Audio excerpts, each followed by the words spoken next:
We have been given the scientific knowledge, the technical ability, and the materials to pursue the exploration of the universe.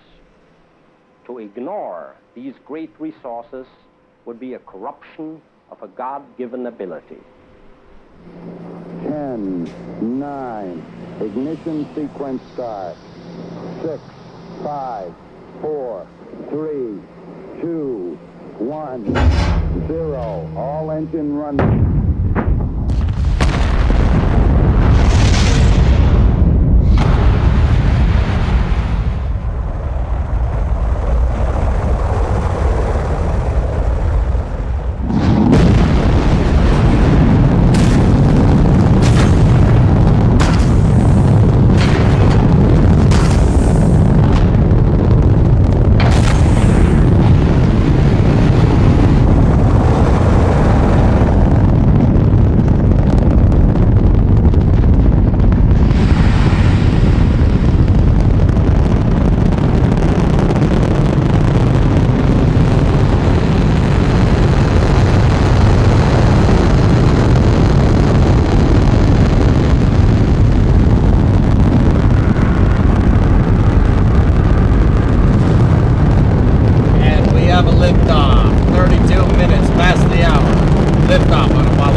It's pretty good, right? It's pretty good. Pretty good. Welcome to the Apollo 11 launch day Space and Rocket Review. Apollo 11 launched July 16th, 1969. Bound for the moon. You want to see it 10 more times? Yeah, that's sustainable. Yeah. You lost communication with the SLS engines. Yeah, that GIF broke. You want to see it again? I mean, We have been given the scientific knowledge, the technical ability, and the materials to pursue the exploration of the universe. To ignore these great resources would be a corruption of a God-given ability. All right, I'm not going to say no. 9. Ignition sequence start. 6, 5, 4, 3, 2, 1, 0. All engine running.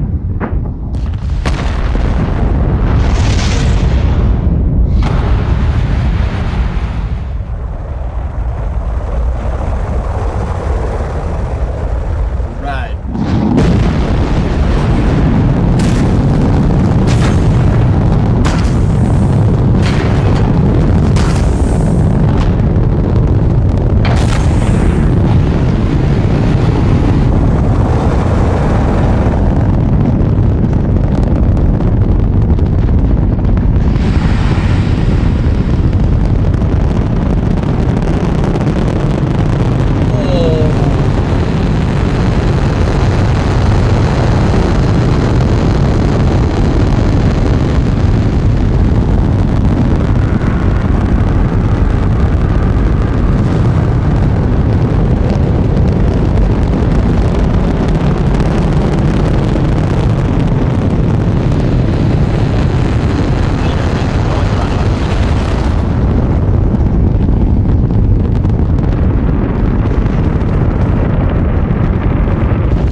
I did not edit this one, no. This is from NASA's archive, if math serves me left. This next shot. Oh!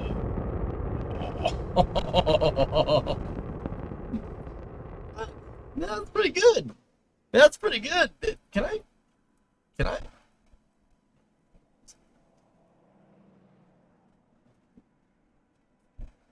Just.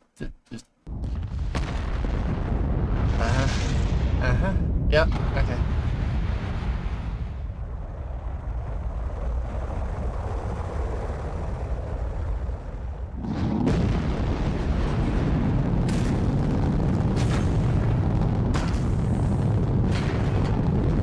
How did the rocket know all the clamps released?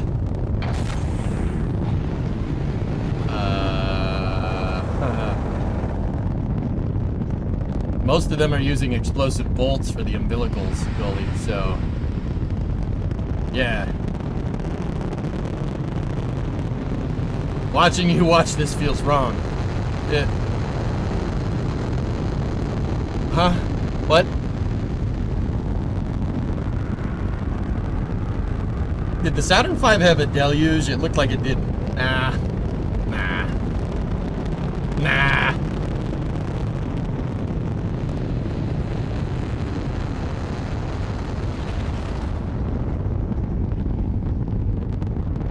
I don't actually, dude, you know, I don't remember. Hold on. Let me go into my archives here, and let's see if we can find a picture of this thing on the pad. There's a picture of the pad.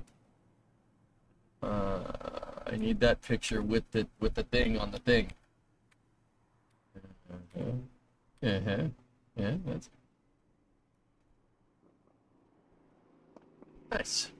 Nice. It's a good picture. Ah.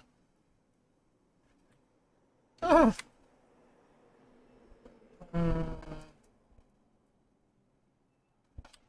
You know, I'm not 100% sure. I don't think it did. My brain's telling me no. I just need to find a picture of one on 39A. No, those are commodity pipes, not water lines.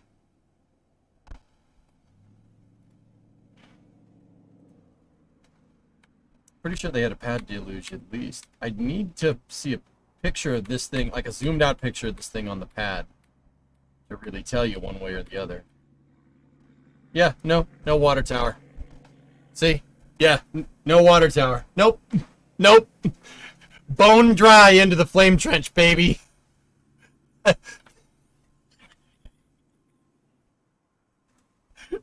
Oh dear. Oh dear. Zombie, near the end of the video, what's that cloud? That's condensation from pressure changes, dude. Yeah.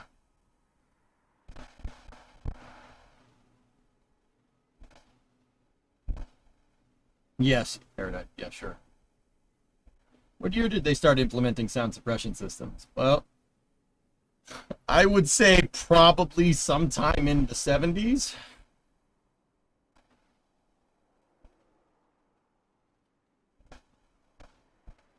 I don't see no water tower there, man. It could have a pneumatic, a gas purged sound suppressor, or at least like a pad deluge, right? But I don't see any rainbirds. Oh wait, there they are. Yeah. Okay. 1, 2, 3, and 4. Yeah. Okay. Actually, you know what? Let's just go back over here. Let's take a look.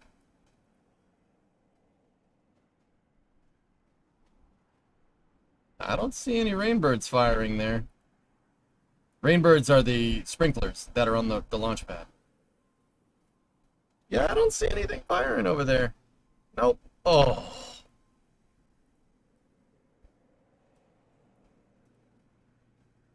That part gives me goosebumps every time. Just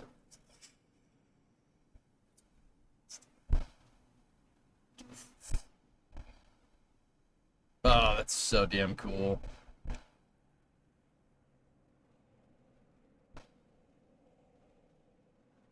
Is the noise gate misbehaving, or is there occasional popping? It's the fan. It is ridiculously hot in here.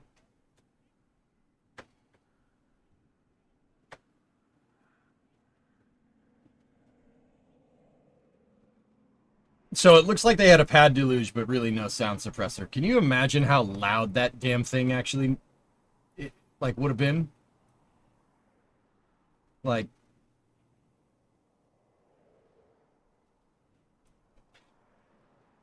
that's ridiculous, man. That is just, that's absolutely insane. Actually, hold on. Can we get the UI away from this? We hide the UI. That's not doing that. Why is that a feature? That is a useless feature.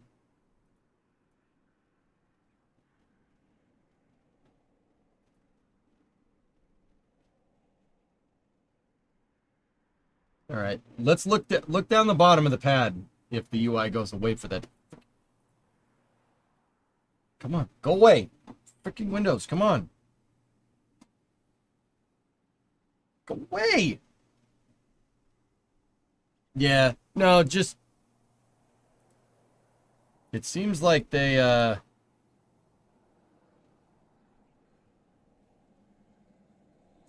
you'd see water coming down if there was a daily. Yeah, there is. There absolutely is. There's a little bit. It's not, yeah, it's a pad deluge. There's no sound suppressor here. There's no sound suppressor with the Saturn V. That's a way to do things. That is a way to, in fact, do things. Flag on the shuttle rolling by had the same effect. Yeah. The reason why we're watching this is because it's the anniversary of the launch of Apollo 11, July 16th, 1969. They landed on July 20th.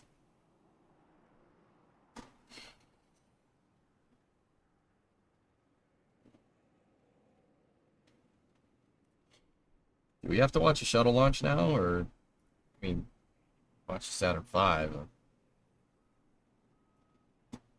Just saying, this is the Space and Rocket Review. We should review some rocket launches. Okay.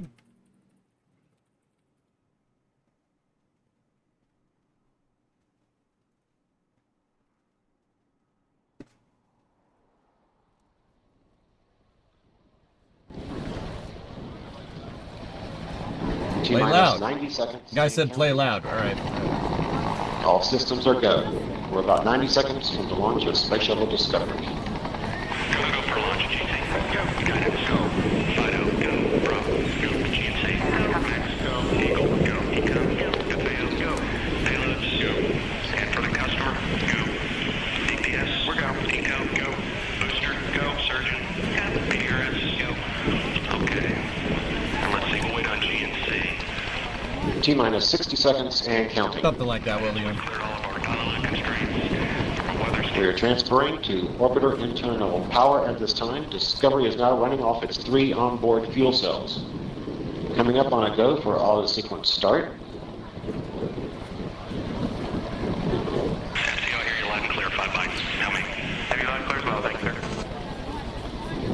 Go for auto sequence start. And we have a go for auto sequence start. Discovery's onboard computers have primary control of all the vehicle's critical functions. T-minus 17 seconds and counting. 15, 12, 11, 10, 9, 8, 7, 6, start, 2, 1, booster ignition, and liftoff of the Space Shuttle Discovery, returning to the space station, paving the way for future missions beyond.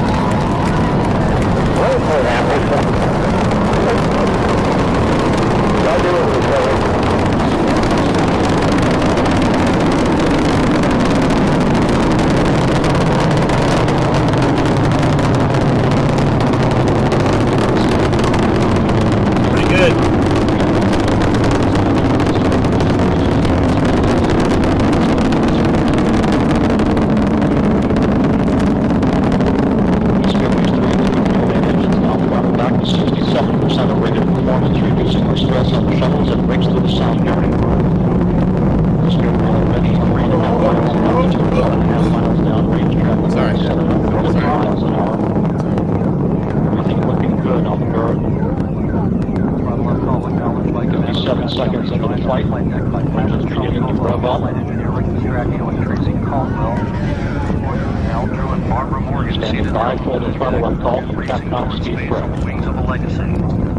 Yeah, me too, Plague. Discovery, you can go at throttle up. Go at throttle up. Throttle up, throttle down, like Commander Steve Lindsay. Expected to get to a clear shortly. Solid rocket booster separation confirmed. Guidance now converging. Discovery's onboard computers commanding the main engine nozzles to swivel, aiming the shuttle for its precise target in space for main engine cutoff. Should have a good forward leg now at S10. Pretty good. Why not a white tank launch? Yeah. How about this one? What's this one? Oh, that's from Dream is Alive. We gotta be careful with this one. This might flag the VOD, but also this one is very loud, but also good. Does it help flying upside down? What are the advantages of being upside down? Geez.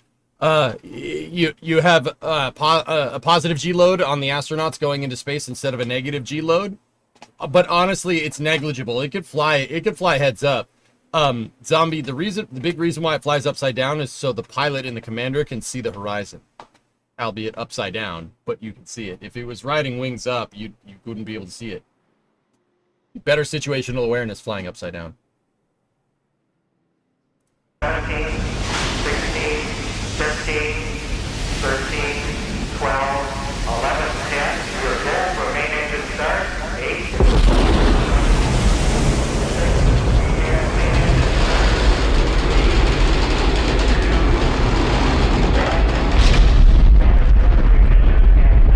Oh!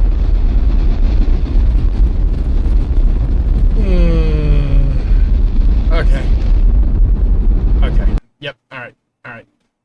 Yeah, there's other reasons. The antennas are another big one. Even though later in the shuttle program, after the shuttle built the tracking data and relay systems, the shuttle could have launched wings up. It could have done that, but they never did it. The shuttle's antennas are, I was going to say they're in the roof, pointing at my freaking head. The shuttle's short band antennas are like right here. They're right above the pilot and the commander. Right there. Up in the center of this, up at the top of the shuttle. So flying upside down, you know, in the early parts of the program, also you had radio communication. So yeah, no, but that was good. You're right.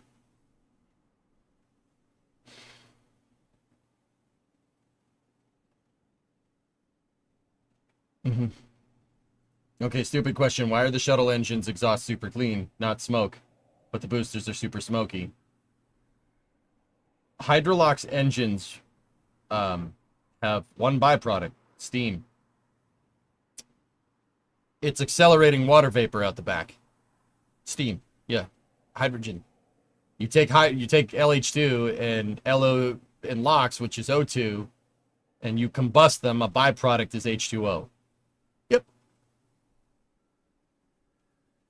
That's why they're so clear, because they're what does get accelerated. What mass does get accelerated out of there, or like unburnt fuel that gets accelerated out of there. Well, not really unburnt fuel. You're accelerating water out of it, and there's not much else. It's just water. Steam, dude. Yep, big steam engine.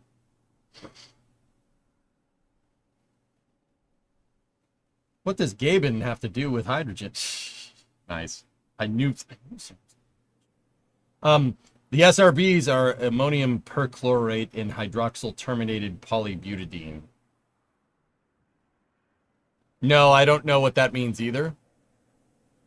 It means smoky. There's a lot of combustion byproducts. You got to remember, SRBs are very energetic. They're very energetic, meaning that they push out a lot of energy really fast. And usually, when you have a high energy rocket, right? Usually, like if you want to put out a lot of thrust, usually it's at the behest of efficiency, meaning there's a lot of unburnt schmutz coming out of the SRBs, right? That's not always the case, but in the case of solids, they put out, that's what solids are good for. They're super light, and they put out a crazy amount of thrust and power very, very quickly. High characteristic energy, low burn time. Meaning, yeah, you shoot out a lot of schmutz really, really fast. Don't forget the aluminum flake stabilizer. Yeah, that's right. So what you're saying is I could get to space with my water hose. Yep, you should do that. Flask, would you call me? No. Potable H2O? Sure. You drink that. If you could get it to condense and fill up a glass of water, sure. I'm old. SDS, you were in the Civil Air Patrol for SDS-1. We were a radio relay if they had to abort to the salt flats. Got to listen to the whole mission. Nice. And liftoff. Liftoff. America's first space shuttle. Liftoff of the Columbia. Roll program complete. Roger, roll complete. I have that. Mike, you lived it, but I have that audio burnt into my head. Got a pitch program. Go. Roger. Roll program complete. Roger, roll complete. John Young is your favorite astronaut? Me too, Methane. Paper I sent you mentions a 350 specific impulse SRB. Cool. But it's been through an industrial process. Yep.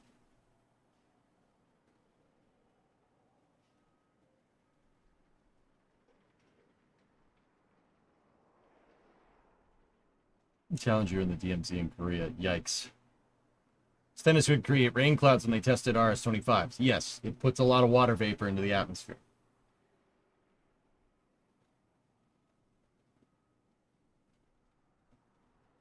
Hey, where's the Mickey D's behind you? Yep.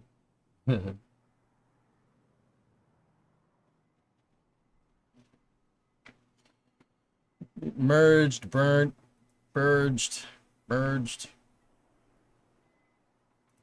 Yeah, Mike, you want that one, GTO.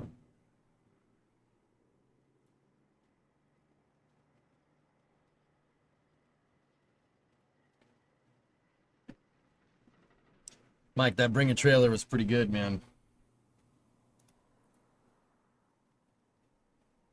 Underrated shuttle astronaut?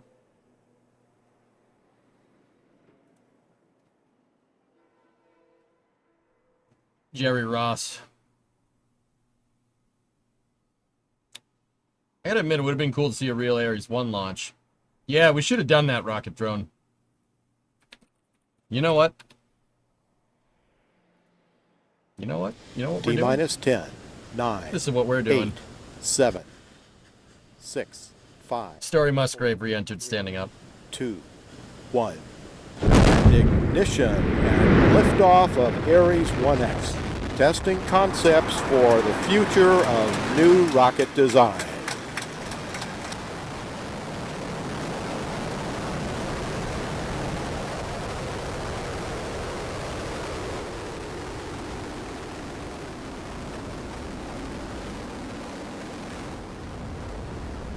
Bro, that thing is badass!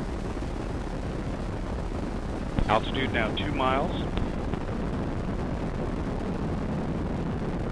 Vapor pressure now tapering off as designed. The vehicle is aligned itself with the planned trajectory.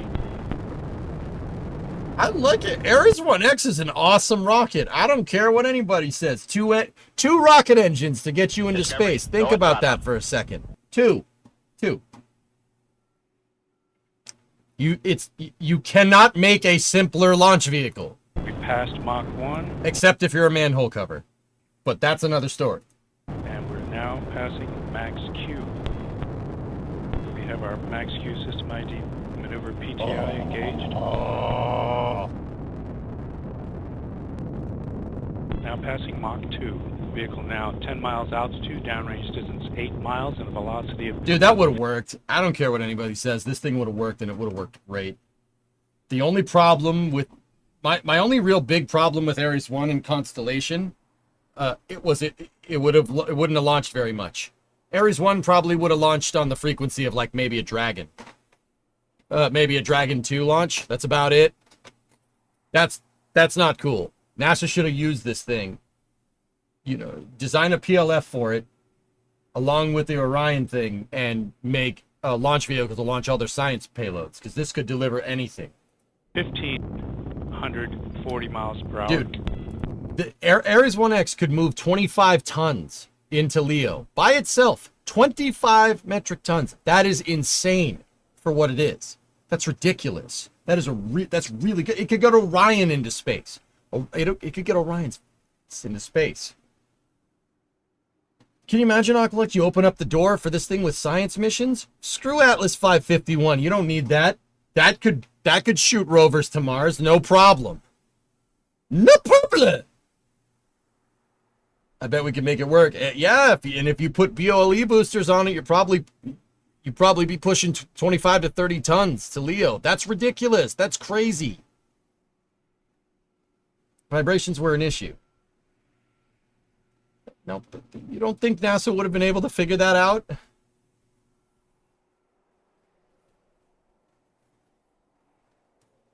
$25 tons, there's a Yo Mama joke in there? No, there isn't. It would need to be a super heavy launch vehicle for there to be.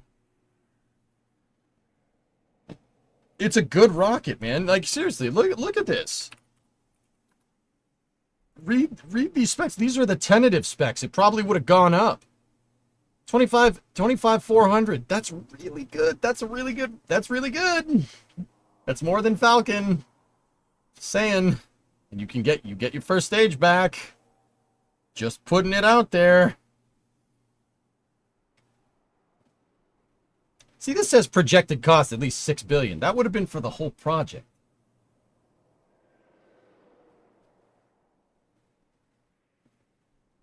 Bro, a single five segment in the first stage making 15,000 kilonewtons of thrust. That's nuts. That's nuts. And a J2X in the second stage. And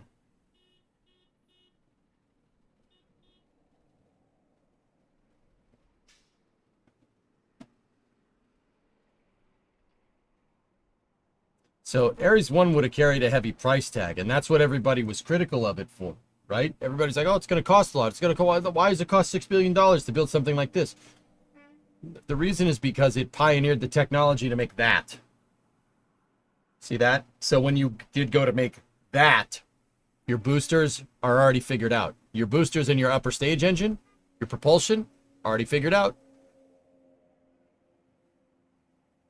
And don't even get me started on this freaking thing. That thing is a monster. If you think that looks like SLS, no. That's not SLS. It's crazier. You want to see some of the specs? Look at this. Ares 5 was projected to move 188 tons into space in one shot. Now, you see that, you think it's the same diameter as an external tank. Oh no, 10 meter core. It's as wide as a Saturn V. 10 freaking meter core with a 10 meter fairing. 188 tons baseline with a 10 meter fairing. Now we're talking. Now that's an exploration rocket. This rocket you could use to explore the stars. All right? Dude, this thing was absolutely insane.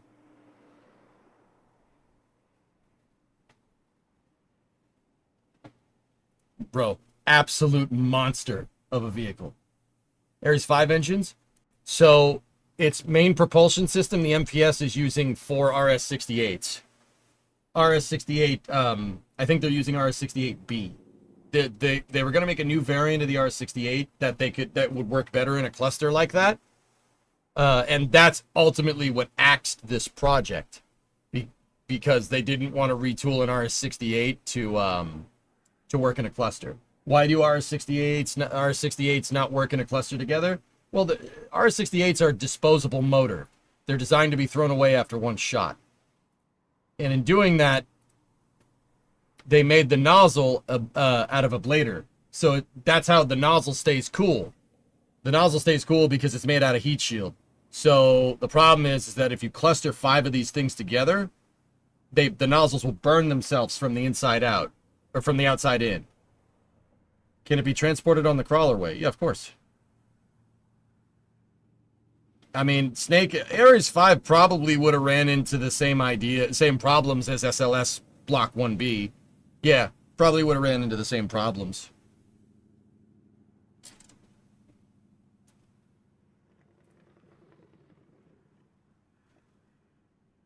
Yeah.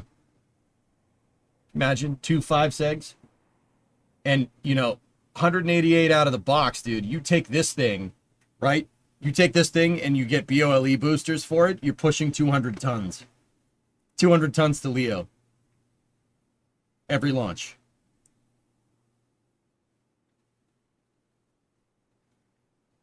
Wait, no one thought to spray extra blader on the outside of it? Well, RS-68s weren't designed to go on Ares 5. They're Delta IV's first stage engine.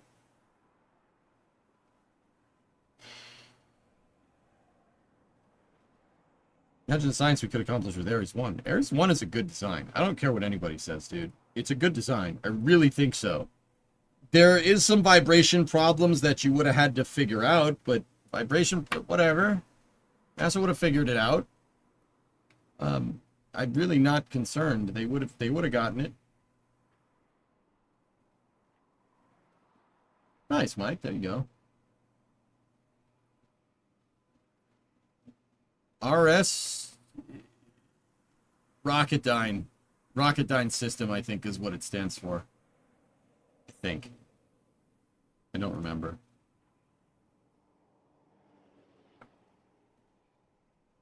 Now see, these early Ares 1 vehicles, I hate them. Like that one with the huge Hydrolox upper stage and a 4-segment booster. I hate that thing. That thing looks ridiculous. These ones look awesome. This thing over here looks amazing. The A104 config, that's a cool looking rocket. That looks stupid. That looks like a clown show.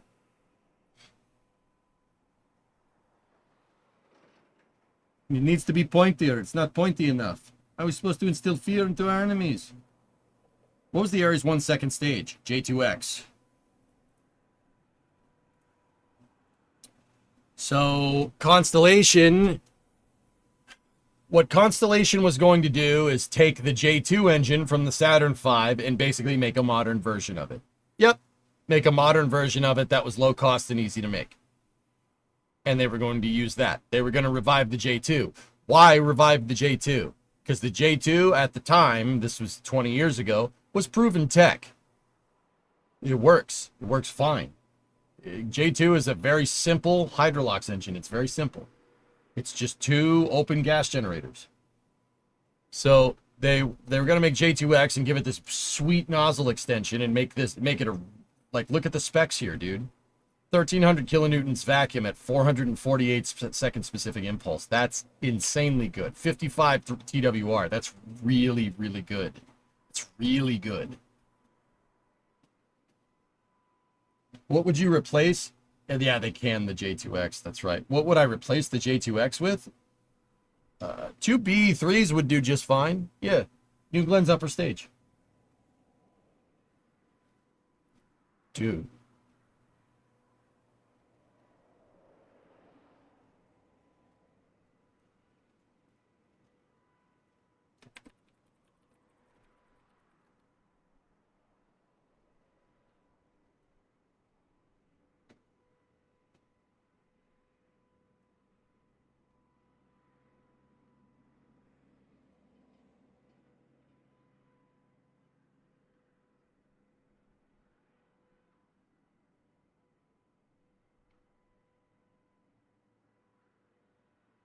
Can we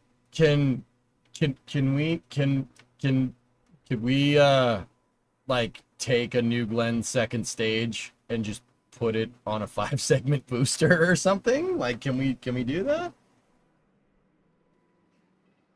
It's like Cottontail plant. It looks amazing. Ares 1 looks awesome. Rocket system. Yeah, that's what it is, Yuri. Yeah. Yeah, they canned the J2X after they made engines too. That's the real gut punch, dude. You know, the J2X is renders, right? But they made them. There's one working on a test stand. There's the gas generator tests.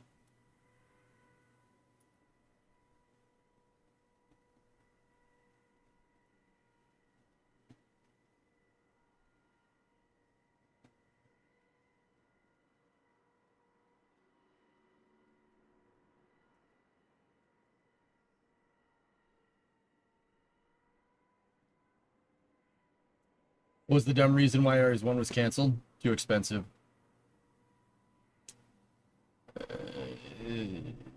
Yeah, Obama canceled the whole program. He pulled the entire plug on exploration because he wanted his own thing. Literally what Nixon did to Kennedy's program, but he wanted to do that to George Bush because at the time George Bush wasn't insane. Like, you got to understand context at the time. George Bush was not a very popular president on his way out. George Bush Jr. So, yeah, he pulled the plug on the entire program and tried to replace it with the asteroid redirect. And Congress freaked out, and when they got wind that the president was going to pull the plug on the entire space program, they said, "The hell you are," and signed a vehicle into law to make sure no one could pull the plug completely on our national space program. That's how we got SLS. Everyone blames Congress. It's not Congress's fault. Congress saved NASA's human spaceflight program. because they almost had nothing. Dude, when I say they wanted to pull the plug, I mean they wanted to pull the plug on everything. They tried to just say, screw it, we don't need any of this. Do science missions, and commercial will pick up the slack.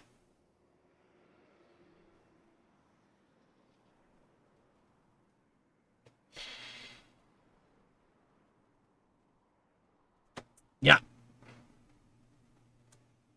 The worst piece of legislation since the legislation that got rid of Apollo is right there. The 2010 authorization bill.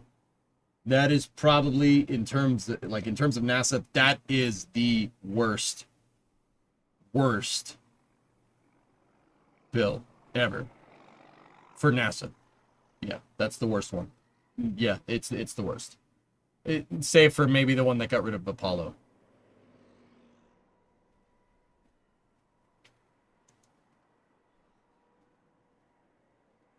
Was there even viable commercial at the time? No. In 2010, when they pulled the plug on Constellation, SpaceX had launched Falcon 1 once. And everyone's like, SpaceX will pick up the slack. They've launched stuff into space. They're good. They're going to be developing Falcon 9. They developed Falcon 9, 2010. They've launched COTS 1. It'll be fine. And they said, oh, we'll just put our entire space station logistics, on their back. It'll be fine. That is a suitable replacement for the Ares rockets. No, no, it's not. Not. So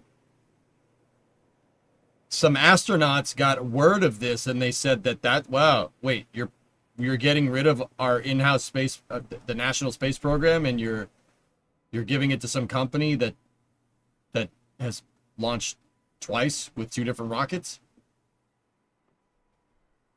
Why are we doing this? That's a really stupid idea. Oh, you're canceling the shuttle too. So these 2 astronauts were Gene Cernan and Neil Armstrong. They testified to Congress saying that here's what they said. They said, putting all your eggs in the commercial basket right now is a really stupid thing to do. You do that, it's not that commercial can't get it done. It probably will. But if you do that, you can basically kiss our space program goodbye for like the next 10 years. That was in 2011. When did DM2 first fly?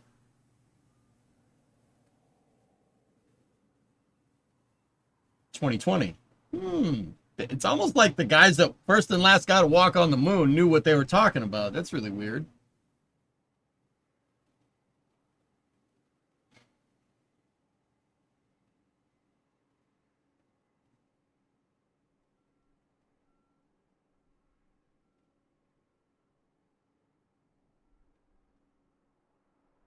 And it's funny because they said that, and everybody thought they were criticizing commercial and saying commercial is a stupid idea. That's not what they were doing. They weren't criticizing commercial. They were criticizing not having a national space program and just having commercial, which is a dumb idea. It was a dumb idea then. It's still a dumb idea now. Just saying. You guys have heard me go off before, right? In other space news, you've heard me go off about how NASA needs to be doing their own thing and how SpaceX needs to be doing their own thing. Where do you think I got that idea from? If you want to understand space policy and probably the best way forward, Neil Armstrong and Gene Cernan are pretty good people to listen to in that regard.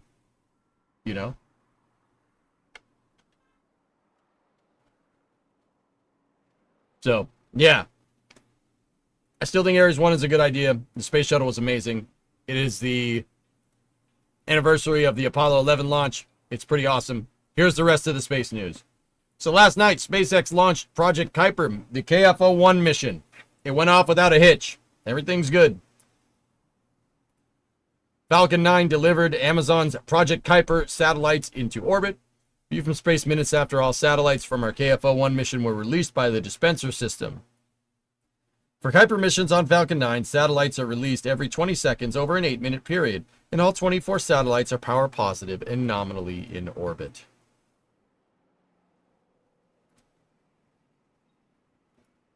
Any word on that odd communications call last night? Nah, I've heard nothing. So, that was the KFO-1 mission. I tried to stay up to it. I just got too tired last night, guys. Sorry. So, let me give you a quick update on the KFO-1 mission. KFO-1 launched on booster 1096 for its first flight, landing on a shortfall of gravitas, which it did. It launched out of Slick 40 down at the Cape, and it was SpaceX's 90th mission of 2025. 90 missions.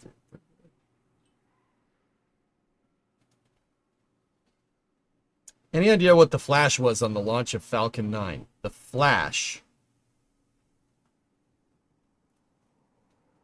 The flash? Hold on.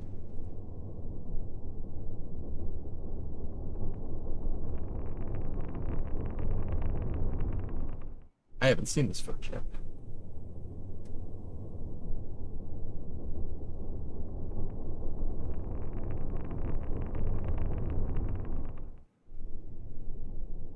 Sawyer was looking at it during slow-mo and wasn't sure what it was. Let me see the launch.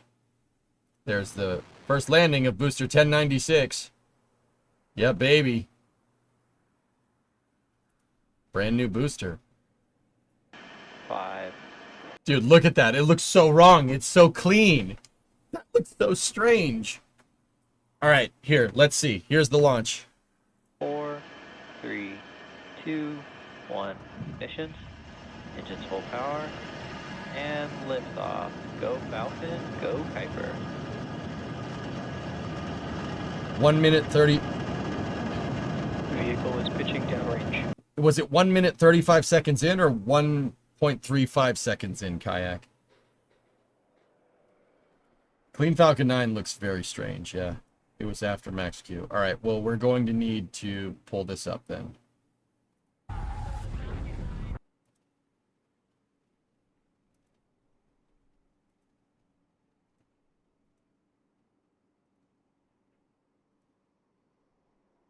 All right, let's see what we got. 15 seconds. So this was last night. 2 10, 9, 8, 7, 6, 5, 4, 3, 2, 1. Ignitions. Engines full power. And liftoff. Go Falcon, go Kuiper.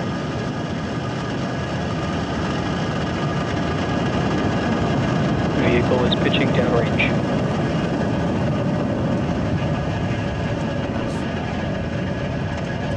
Stage 1 propulsion is nominal. Yeah, looks good here.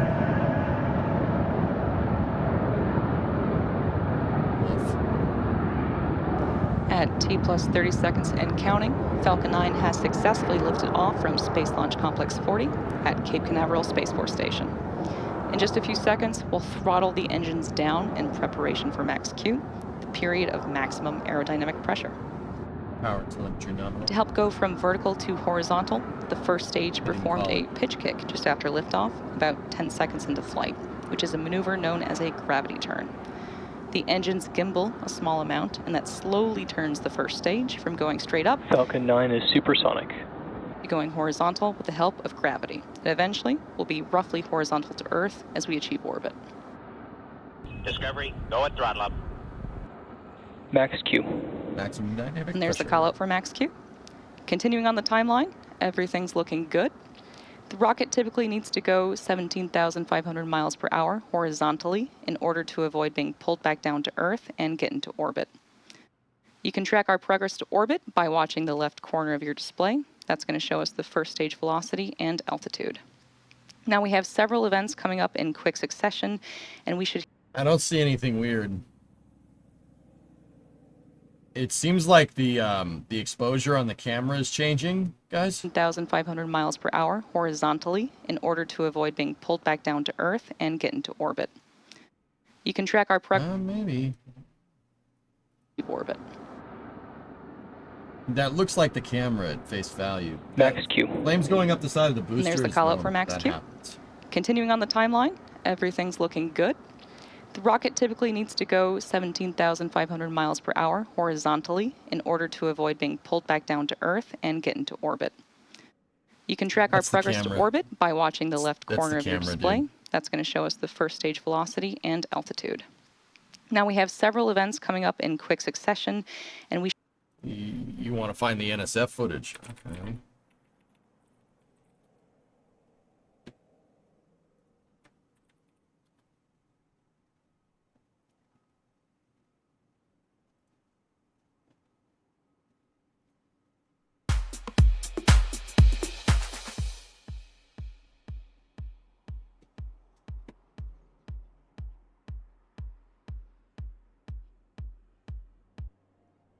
The maximum aerodynamic forces on the vehicle on its way. 90 seconds.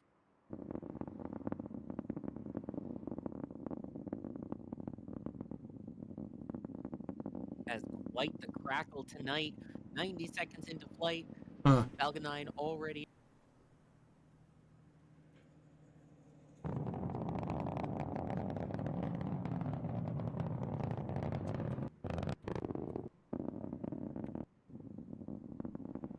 As quite the crackle tonight.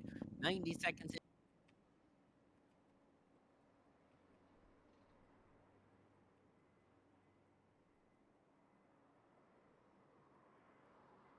Huh. Maybe that wasn't the camera.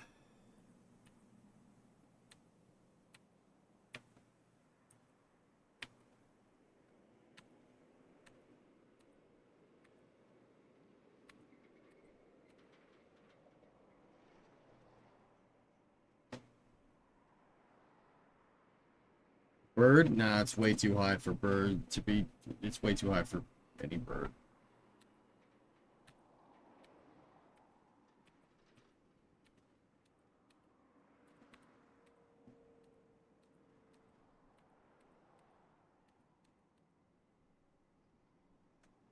Hmm.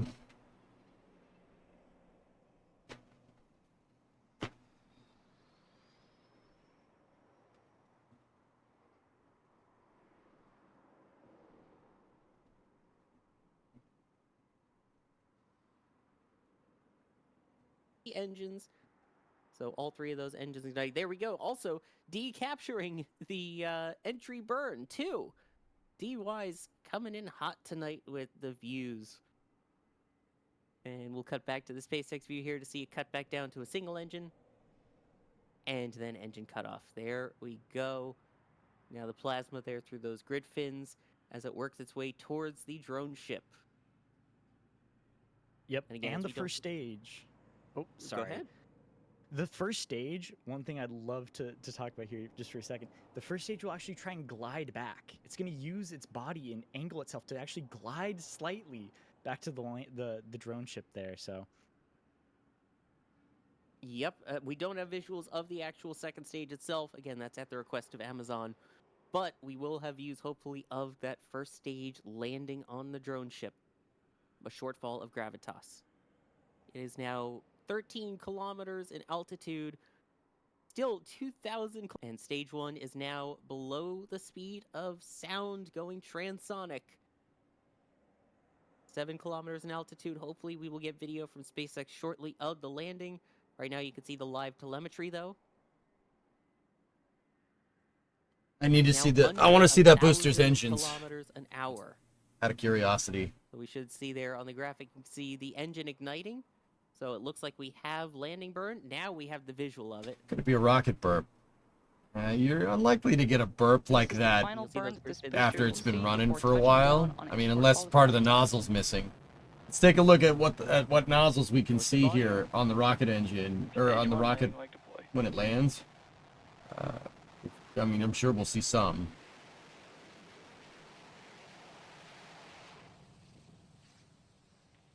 Stage 1 landing confirmed.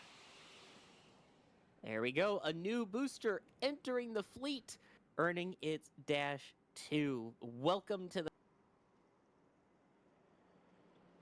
the family. Something weird is happening over there. 1090. Actually, no. All right. Absolutely. I mean, I can't tell. That looks like glare. But there is a mark right there. Better to check SpaceX's feed since this is double compressed. So, Baron, we were looking at this launch, the Kuiper mission last night, and it looks like something flashed at probably about 90 seconds in. And you know, at first I thought it was just camera exposure, but it happened on SpaceX's and on NSF's. So that's something on the rocket.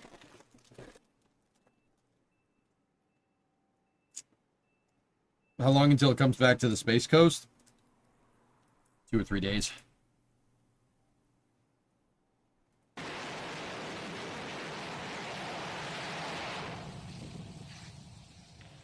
Stage 1 landing confirmed. Oh, it cut it.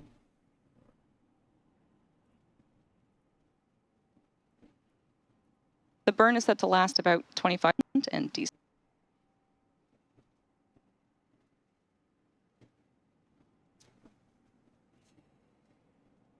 Stage 1 landing burn. Good call out for landing burn start on the Falcon 9 first stage. And this is the final burn that this booster will see before touching down on a shortfall of gravitas.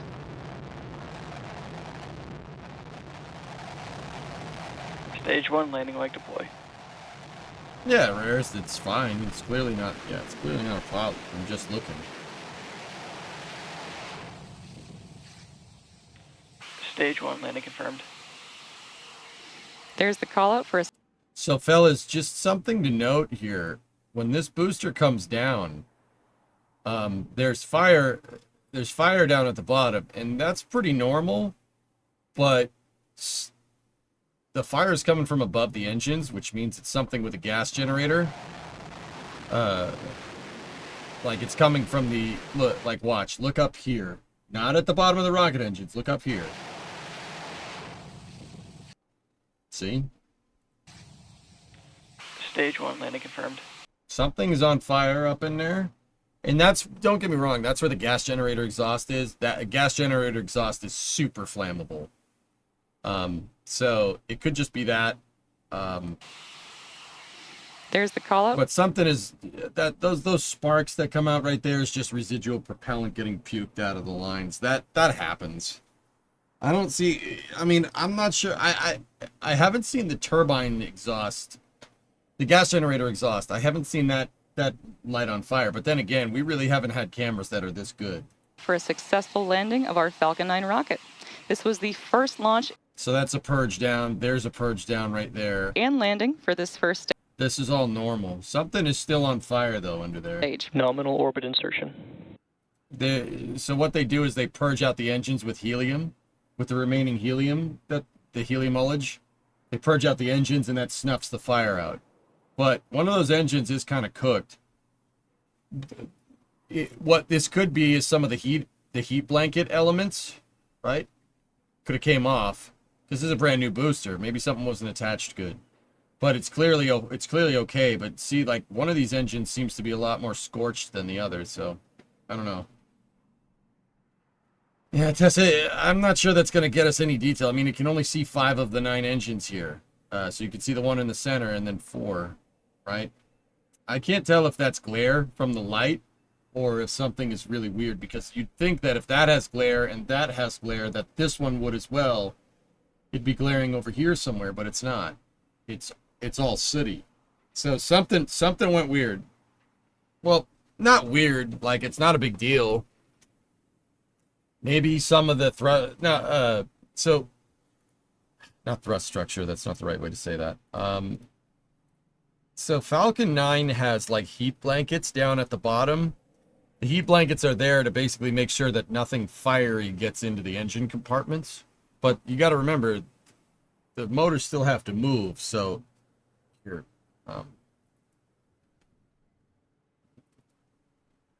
talking about these things. See those? They're not totally hooked up in this picture because this booster's still going through processing. See, that one doesn't even have it. but you could see the blankets go, they button up right here. Well, they don't button up, they screw in. See these things? One of those came off. It's not that big of a deal, like as long as it didn't cook the engine. But yeah, that sometimes will allow plasma and a lot of crap to fly up inside of the engine compartment. Falcon 9s have landed with those things gone. It's definitely a thing. Here, I'll show you.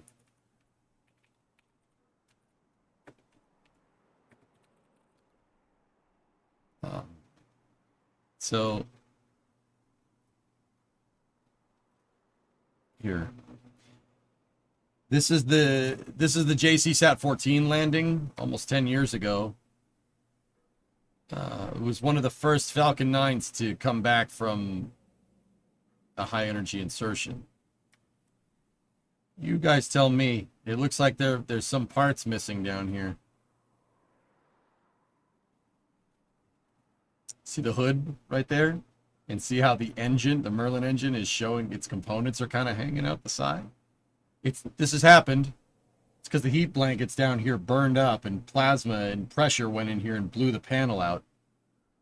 It's definitely happened. And Falcon 9s have landed.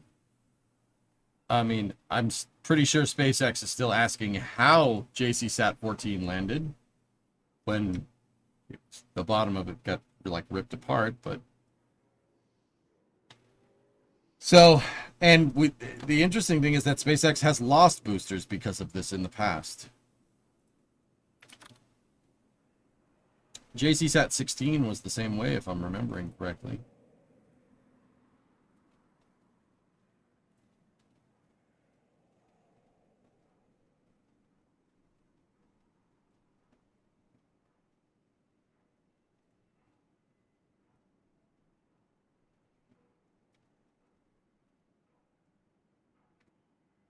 Yeah, see?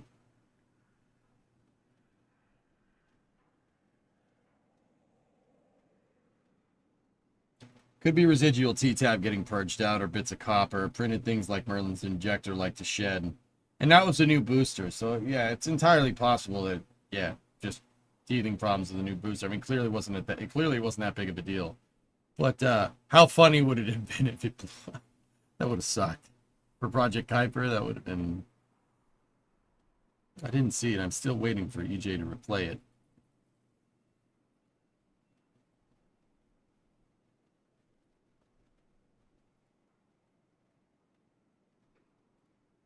Absolutely beautiful. And it looks like from the numbers that we could see there, the starting to chill down. Watch.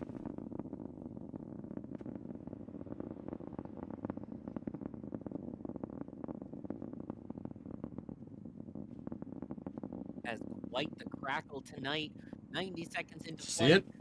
Falcon 9.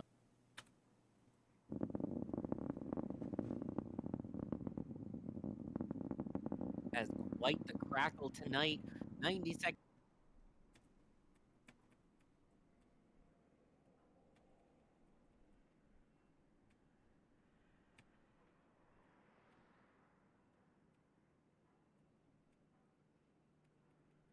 Crackle tonight. What happens to satellites if a Falcon blows up? Does SpaceX pay for this? They're insured. Yeah, they're insured, Kelly. Yeah. It's insured. The launch and the payload is insured. In fact, one of the driving factors behind commercial being more successful in the last couple of years, or well, let's just say the last 10 years, is because the insurance rates are okay. Next frame.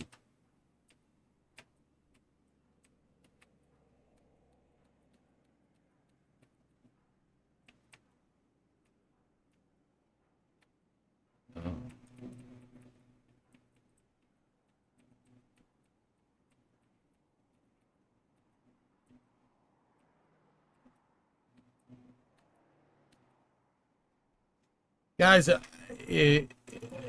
that's a piece of... If I had to say anything, that's a piece of a rocket. That's a piece, something came off. It's clearly not a big deal. Camera artifact. Now, Notrolux, that's what I would have chalked it up to. But it happened on SpaceX's stream and NSF's stream. the flash appears on both streams. So it was clearly something. I wrote it off as a little camera funny initially.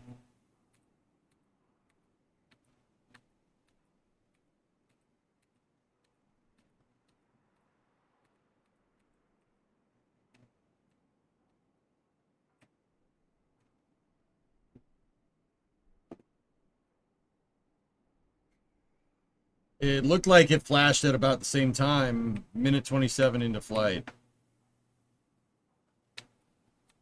Back, into the left. Back, into the left.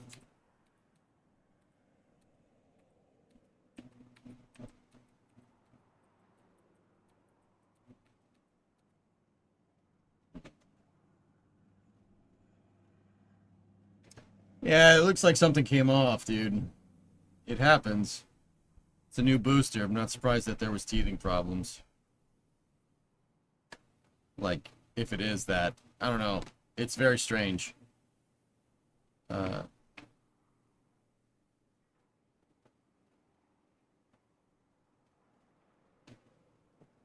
My guess is that one of the blankets came off, dude. That happens. You know.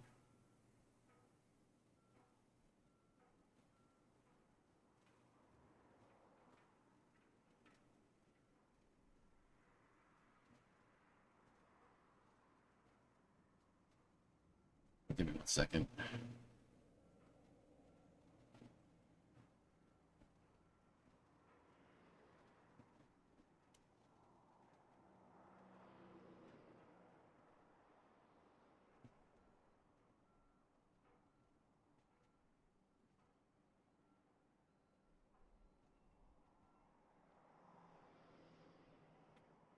No, obviously it wasn't critical. This is just another red dot on the diagram. Yeah. Like I said, yeah, it's clearly not a big deal.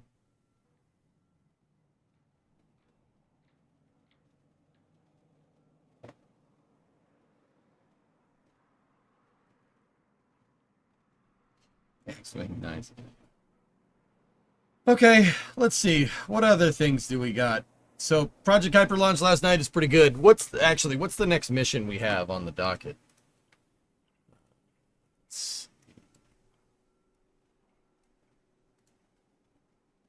So the next one is a Falcon 9. And then after that, a Falcon 9. And then after that, a Falcon 9. And then after that, a Falcon 9.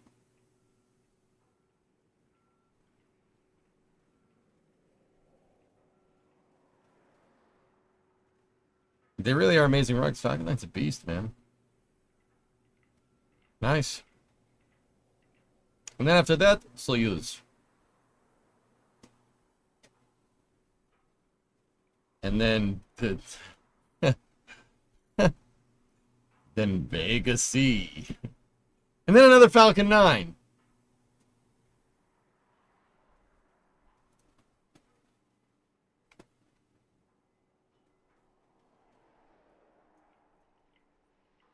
Ugh.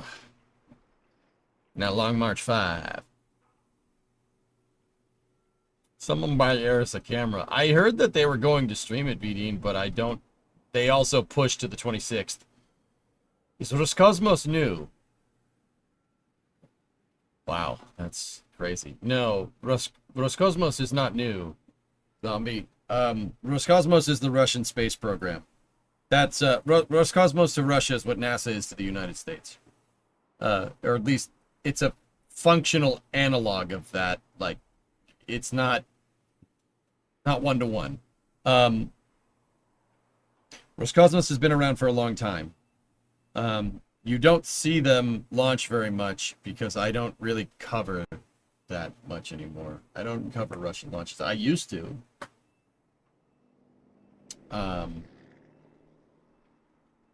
I used to cover Russian launches until February of 2022, and then I decided to stop. Yeah.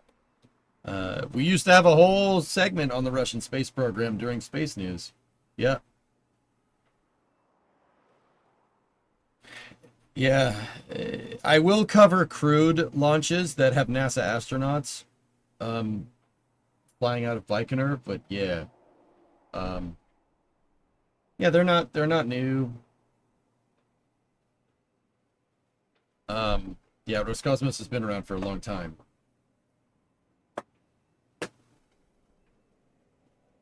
Yeah, dude, we used to have a whole Russian segment. They used to be very forthcoming with everything that they're doing. Like there was whole segments on them putting Soyuzes together. I used to have a whole Russian space news segment. It's pretty good. But no. Did I read this Clown Fiesta? This.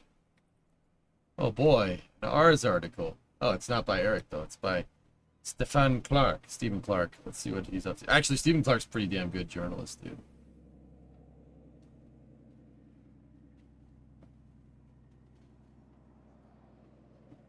So this is an Ars Technica article. Let's see. There's a channel I found that posts a bunch of Russian space stuff. Russian space stuff's pretty cool. The rockets and stuff are cool. I didn't really stop covering it for any one particular reason. You know, February 2022 is when Russia started to boogaloo with Ukraine. I didn't cover it because I'm not going to cover the Russian space program. I stopped doing it not because like, oh, well, you know, screw you guys, blah, blah, blah, blah. I mean, NASA and Roscosmos still work together, and I do talk about it when it's relevant. The reason why I stopped covering it is because it's too much bull crap. There's too much bull crap. People, for whatever reason, in chat, like I covered a couple in late February, like a couple of launches here and there. I forget which ones. Chat just got so bad. People thought like just, oh, well, this streamer is covering a Russian space launch, right?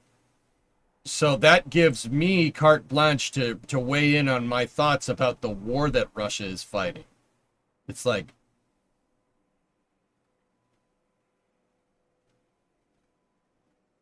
people thought just because, like, oh, he's doing something with that's Russian on this other street. Here, let me tell you my thoughts about the Ukrainian war. It's like, no, please stop.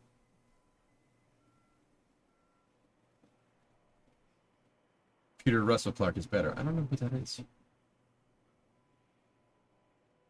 Yeah, it got really bad. So I just said I'm not doing this anymore. So anyway, whoop. Let's see. Became not worth catching strays for the peanut gallery. To speak in more modern nomenclature, yes, X-Wing. Yeah, that's correct. All right, so what's this? The ISS is nearing retirement, so why is NASA still gung-ho about Starliner? Okay. After so many delays, difficulties, and disappointments, you might be inclined to think that NASA wants to wash its hands of Boeing's troubled Starliner. But that's not the case. Manager of NASA's Commercial Crew Program, Steve Stitch, told reporters Thursday that Boeing and its propulsion supplier Aerojet Rocketdyne are moving forward with several changes to the Starliner spacecraft to resolve problems that bedeviled a test flight to the ISS last year. These changes include new seals to plug helium leaks and thermal shunts. These changes include new seals to plug helium leaks and thermal shunts and barriers to keep the spacecraft from overheating. Steve, please.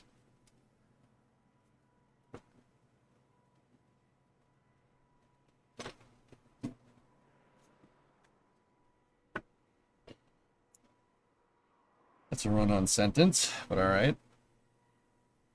Boeing, now more than $2 billion in the hole to pay for all of Starliner's delays, is still more than a year away from executing on its multi-billion-dollar NASA contract and beginning crew rotation flights to the ISS. But NASA officials say Boeing remains committed to Starliner. We really are working towards a flight as soon as early next year with Starliner, and ultimately our goal is to get into crew rotation flights with Starliner. And those would start no earlier than the second crew rotation slot at the end of next year. That would be 11 years after Boeing officials anticipated the spacecraft would enter operational service when they announced the Starliner program in 2010. What?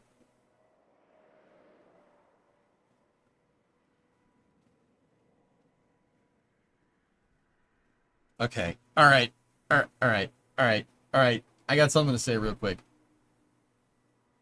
Boeing announced the Starliner program in 2010 in anticipation of NASA doing a commercial crew program as a result of the Commercial Orbital Transport Services program. Okay?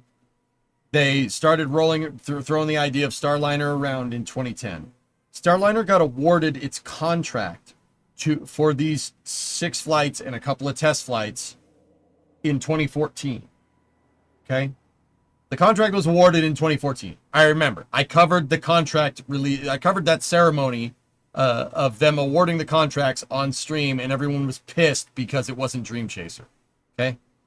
I don't know why you'd mention that way.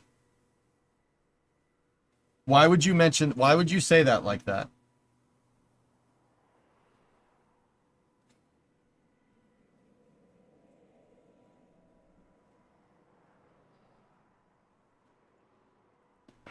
That's why would you? The Starliner program started because they were anticipating the commercial crew program and trying to get a contract. CST-100 was announced in 2006 after agreement between Bigelow and Boeing. So that makes this even more wrong. But the context of this article is talking about Starliner for the commercial crew program because there's this thing, Baron. See that thing right there? That second word. ISS. See that second part? That provides you context that they're talking about commercial crew, and that has nothing to do with that, which is very strange. And don't get me wrong, I'm not trying to run cover for Boeing. It's been 11, it's been 11 years. But why would you say that like that? That's very strange. Anyway, whatever. Doesn't matter. Decision. The next Starliner flight will probably transport only cargo to the ISS. That's a good decision. But NASA hasn't made any final decisions on the matter. The agency has enough crew rotation missions booked to fly on SpaceX's Dragon to cover the station's needs well until 2027 or 2028.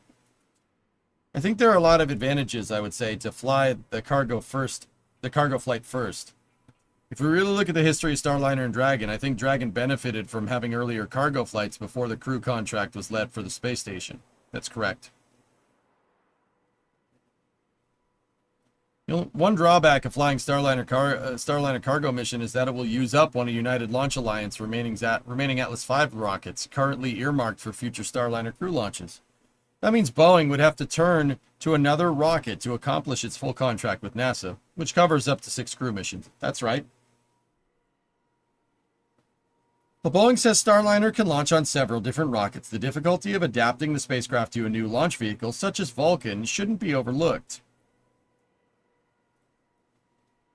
Early in Starliner's development, Boeing and ULA had to overcome an issue with unexpected aerodynamic loads discovered during wind tunnel testing. This prompted engineers to design an aerodynamic extension, or skirt, to go underneath the Starliner spacecraft on top of the Atlas V launcher. Yep. Starliner has suffered delays. That's actually, not a lot of people know about that, but yeah, that's why that aerodynamic skirt is there.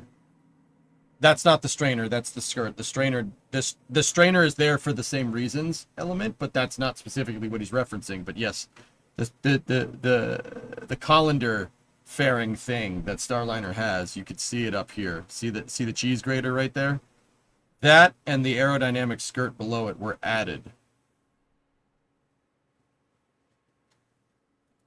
Starliner suffered from delays from the beginning. A NASA budget crunch in the early 2010s pushed back the program about 2 years, but the rest of the schedule slips have largely fallen on Boeing's shoulders. Setbacks included fuel leak and fire during a critical ground test, parachute problems, a redesign to accommodate unanticipated aerodynamic forces, and a computer timing error that cut short Starliner's first attempt to reach the space station in 2019. That's a nice way of putting that. This all culminated in the program's first test flight with astronauts last summer. But after running into helium leaks and overheating thrusters, the mission ended with Starliner returning to Earth empty. Well, the spacecraft's 2 crew members remained on the ISS until they could come home on a Dragon spacecraft early this year. Yep. The outcome was a stinging disappointment for Boeing. Going into last year's crew test flight, Boeing appeared to be on the cusp of joining SpaceX and finally earning revenue as one of NASA's certified crew transportation providers for the ISS.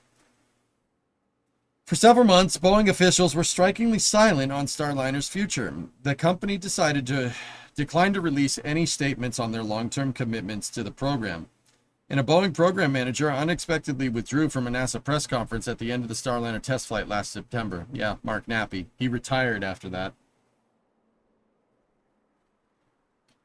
Yeah. Yep. Yeah, he ducked the press, which I was pretty critical of at the time. The VP of the Starliner program decided not to show up to a press conference about Starliner.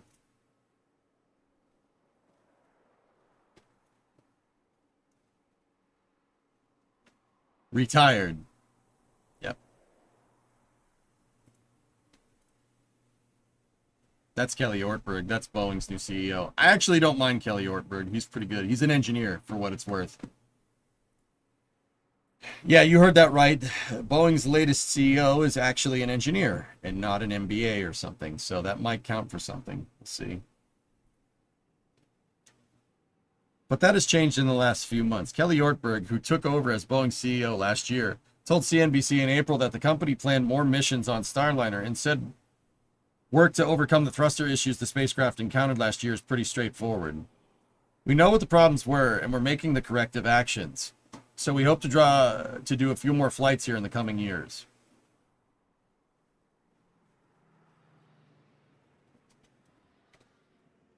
Yeah, Aqualix, I don't know. Starliner go to other space stations like Dragon. I think Boeing is planning for that. That's why I think they're seeing Starliner through. NASA officials remain eager for Starliner to begin these regular crew rotation flights, even as its sole destination, the ISS, enters its sunset years. NASA and its international partners plan to decommission and scuttle the space station in 2030 and 2031, more than 30 years after the launch of the lab's first module. NASA's desire to bring Starliner online has nothing to do with any performance issues with SpaceX, the agency's other commercial crew provider. SpaceX has met or exceeded all of NASA's expectations in 11 long-duration flights to the ISS with its Dragon spacecraft. Crew 11 is launching at the end of July, by the way. Since its first crewed flight in 2020, SpaceX has established a reliable cadence with Dragon missions serving NASA and private customers. However, there are some questions about SpaceX's long-term plans for the Dragon program, and those concerns didn't suddenly spring up last month. I swear if he starts talking about how Elon says he's going to cancel Dragon in that Twitter escapade. Yep, alright. The suggestion came as Elon and the president. A subsequent post on X, Musk quickly went back on his threat to soon end the Dragon program. SpaceX officials participating in NASA press conferences in the last few weeks have emphasized the company's dedication to human spaceflight without specifically mentioning Dragon. SpaceX's fifth and final human-rated Dragon capsule debuted last month on its first flight to the ISS. That was the AX-4 mission. It came back yesterday. I agree, W. No, man, we'll see it through. I'd just say we're pretty committed to the space business, said Bill Gerstenmaier, SpaceX's VP of Build and Flight Reliability. We're committed to flying humans in space and doing it safely. Yeah, Gerst is awesome. He used to run NASA's Human Exploration Operations program. Yeah, he's pretty good. Like a 35-year shuttle veteran. Pretty good. That guy's super cool, and he has an awesome mustache. There's a kernel of truth behind Musk's threat to decommission Dragon. Elon has long had an appetite to move on from the Dragon program and pivot more of SpaceX's resources to Starship, the company's massive next-generation rocket. Starship is envisioned by SpaceX as an eventual replacement for the Dragon and the Falcon 9 launcher. Starliner. There it is. Who took that picture? Oh, Maxer did. That is a picture of the ISS from a satellite. That's pretty damn cool, actually.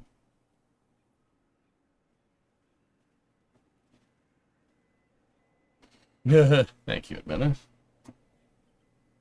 Maybe I'm stupid and I don't understand, but every time I read the name Boeing, every article talks about delays, overpriced projects, and even some reliability issues. Now I wonder why NASA continues to rely on Boeing and doesn't replace it with other partners.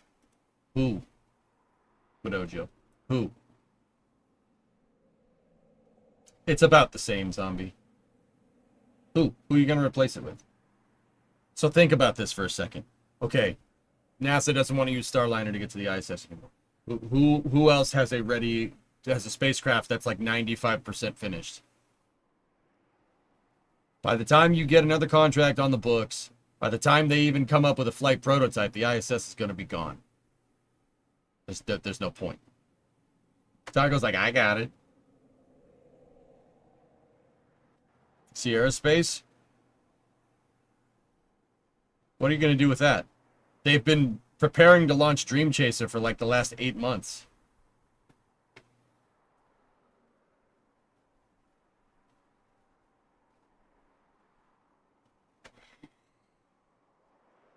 China. One possible scenario is that sometime in the 2030s, the only options for transporting people to and from commercial space stations in low Earth orbit could be Starliner or Starship. We'll discuss the rationale for this scenario later on in the story.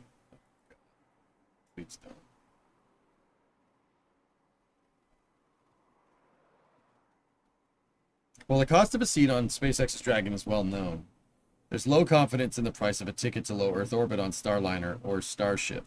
What's more,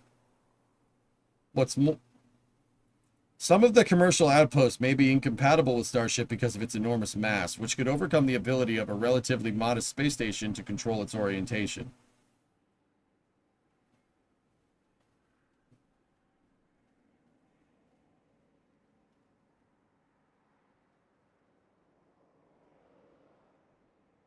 What? What?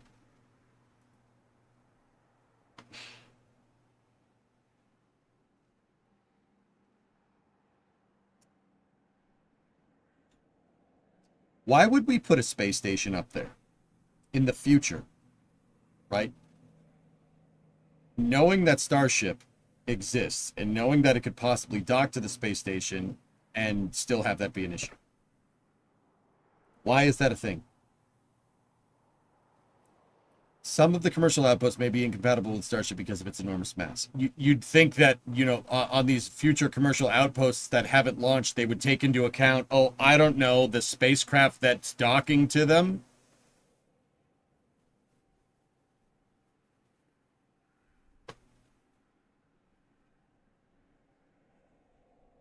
Yeah, we're going to put this space station up there that's designed to dock a Starship to it, and we forgot that Starship is going to dock to it. Okay. What is the... Anyway. That doesn't really make any sense.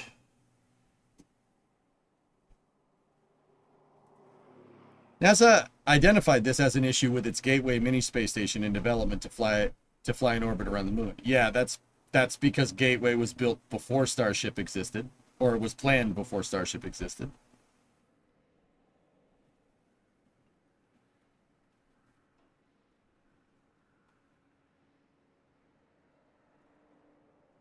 Gateway is NASA's planned lunar station that they've been planning on launching for like the last, I don't know, 8 years. It's impossible to predict when SpaceX will pull the plug on Dragon. What? Same goes with Boeing and Starliner. But NASA and other customers are interested in buying more Dragon flights. But okay,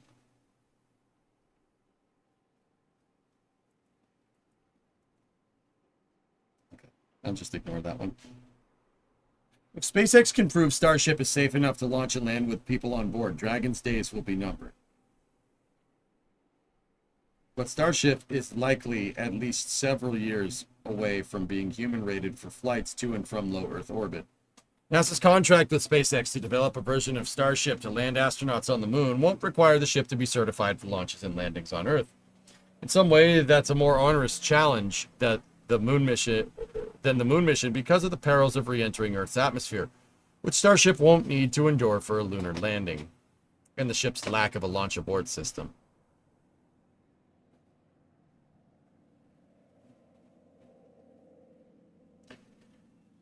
Once operational, Starship is designed to carry significantly more cargo and people than Falcon 9 and Dragon.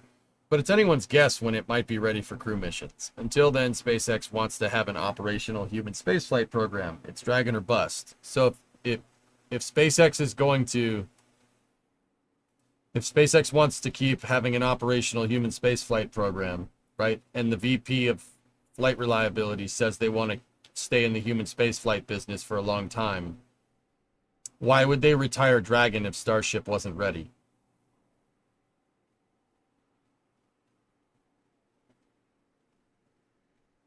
I mean, I'm just citing the points that were cited up here. Just putting it out there. Yeah, I don't know, Goatman. I thought this article was about Starliner. For the ISS, it's Dragon or bust, at least until Boeing gets going. SpaceX's capsules are the only U.S. vehicles certified to fly to space with NASA astronauts, and any more U.S. government payments to Russia to launch Americans on Soyuz would be politically unpalatable.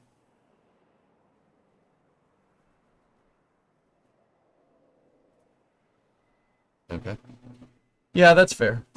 From the start of the Commercial Crew Program, NASA sought two contractors providing their own means of flying to and from the ISS. The main argument for this dissimilar redundancy was to ensure NASA could still access the space station in the event of a launch failure or some other technical problem. The same argument could be made now that NASA needs two options to avoid being at the whim of one company's decisions. If we had Ares 1X, this wouldn't be a problem at all.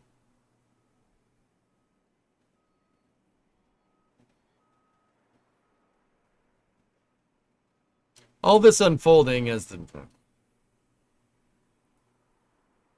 Hold on.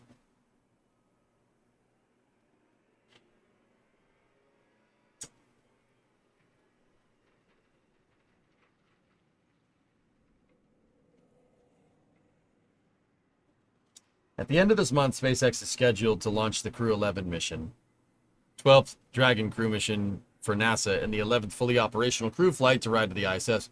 2 Americans, 1 Japanese astronaut, and a Russian cosmonaut will ride to the station for a stay of at least 6 months. NASA's existing contract with SpaceX covers 4 more long-duration flights to the space station with Dragon, including the mission set to go on July 31st. Not really, Jason. Yes and no. One way NASA can save money in the space station's budget is by simply flying fewer missions. That's right. Stitch said Thursday that NASA is working with SpaceX to extend the Dragon spacecraft's mission duration limit from 7 months to 8 months. The recertification of Dragon for a longer mission could be finished later this year, allowing NASA to extend Crew 11's stay at the ISS if needed. Over time, longer stays mean fewer crew rotation missions. We can extend the mission in real time as needed as we better understand the appropriations process and what that means relative to the overall manifest. Boeing's fixed-price contract with NASA originally covered an unpiloted test flight of Starliner, demonstration flight with astronauts, and then up to 6 operational missions delivering crews to the ISS. But NASA has only given Boeing the authority to proceed for 3 of its 6 potential operational Starliner missions. This milestone, known as the ATP, is a decision point in contracting lingo where the customer, in this case NASA, places a firm order for a deliverable. NASA has previously said it awards these task orders about 2 to 3 years prior to a mission's launch. If NASA opts to go to the 8-month missions on the ISS with Dragon and Starliner, the agency's firm orders for 3 Boeing missions and 4 more SpaceX crew flights would cover the agency's need into early 2030, not long before the final crew will depart the space station. Stitch said NASA officials are examining their options. These include whether NASA should book more crew flights with SpaceX, authorize Boeing to prepare for additional Starliner flights beyond the first 3, or order no more flights at all.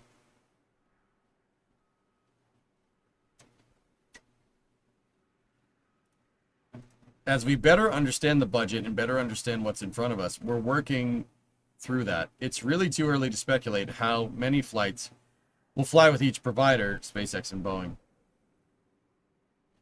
NASA officials have an eye for what happens after 2030. The agency has partnered with commercial teams led by Axiom, Blue Origin, and Voyager Technologies on plans for privately owned space stations in low Earth orbit to replace some of the research capabilities lost with the end of the ISS program. The conventional wisdom goes that these new orbiting outposts will be less expensive to operate than the ISS, making them more attractive to commercial clients, ranging from pharmaceutical research and in-space manufacturing firms to thrill-seeking private space tourists. NASA, which seeks to maintain a human presence in low Earth orbit as it turns towards the Moon and Mars, will initially be an anchor customer until the space station builds up more commercial demand. These new space stations will need a way to receive cargo and visitors. NASA wants to preserve the existing commercial cargo and crew transportation system so they're available for commercial space stations in the 2030s. Stitch said that NASA is looking at transferring the rights of the agency's commercial crew missions that don't fly to the ISS over to commercial space stations. Among NASA's two commercial crew providers, it currently looks more likely that Boeing's contract will have unused capacity than SpaceX's when the ISS program ends. This is a sweetener NASA could offer to its stable of private space station developers as they face other hurdles in getting their hardware off the ground. It's unclear whether a business case exists just to justify the expense of building and operating a commercial outpost in orbit, or if the research and manufacturing customers that could use a private space station might find a cheaper option in robotic flying laboratories. Yep. Man, this is a long article from Steve. NASA's policies haven't helped matters. Analysts say NASA's financial support for private space station developers has lagged. It's been underfunded, that's right. And the agency's fickle decision-making on when to retire the ISS has made private fundraising more difficult. It's not a business for the faint-hearted. For example, Axiom has gone through several rounds of layoffs in the last year. Yeah, well, that's what happens when you try to expand too fast. The White House's budget request for FY 2026 proposes a 25% cut to NASA's overall budget, but the funding line for commercial space stations is an area marked for an increase. Still, there's a decent chance that none of the proposed commercial outposts will be flying when the ISS crashes back to Earth. In that event, China would be the owner and operator of the only space station in orbit. Yep.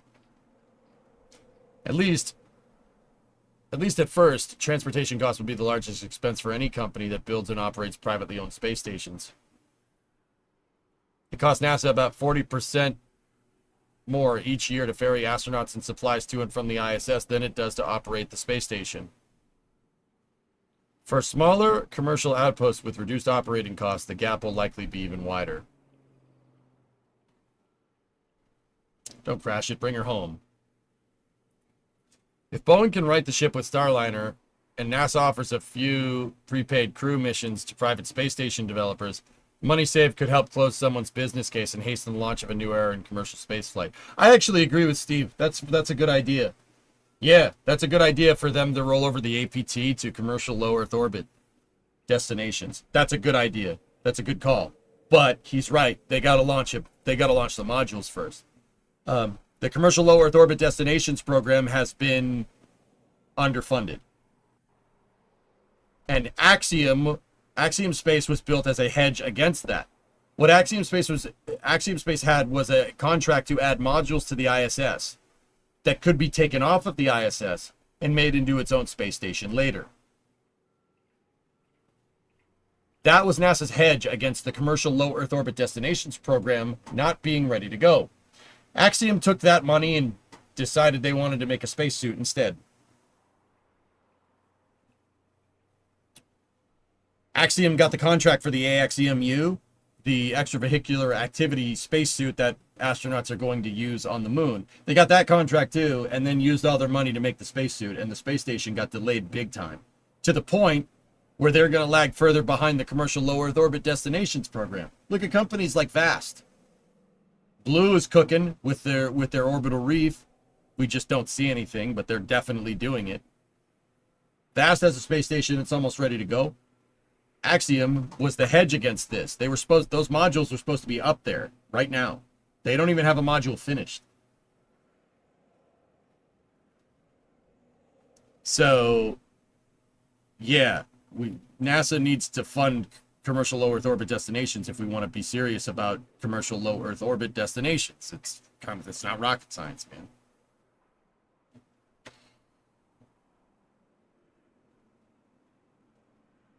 Or boost its orbit to a place where it'll stay put, mothball it in orbit, no destroy. That's a really bad idea.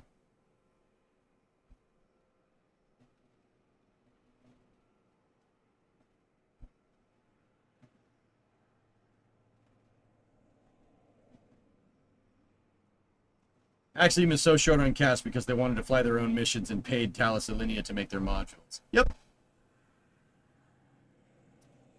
Guys, I would love to bring the ISS back. I would love to disassemble it and bring it back down. That would be super cool. With what vehicle are we doing that with? We put a vehicle that was specifically designed to do that. We retired that a long time ago and put it in a museum. Can you please explain what all the commercial planned stations are? There's VAST with their Haven 1, but Haven 1 is not part of commercial low Earth orbit destinations, if I'm remembering right. Blue Origin has their Orbital Reef program, which is a modular type space station module that can attach. They can make a bunch of them, and then it has expandable modules that are on the sides, so you can make the thing looks like a big H. Blue has Orbital Reef. Axiom was gonna have the Axiom space station, but yep, they dropped the ball on that one.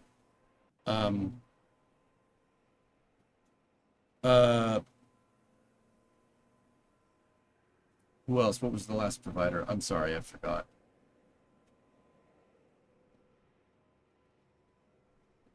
I don't remember Voyager Technologies. Hold on. Voyager Technologies.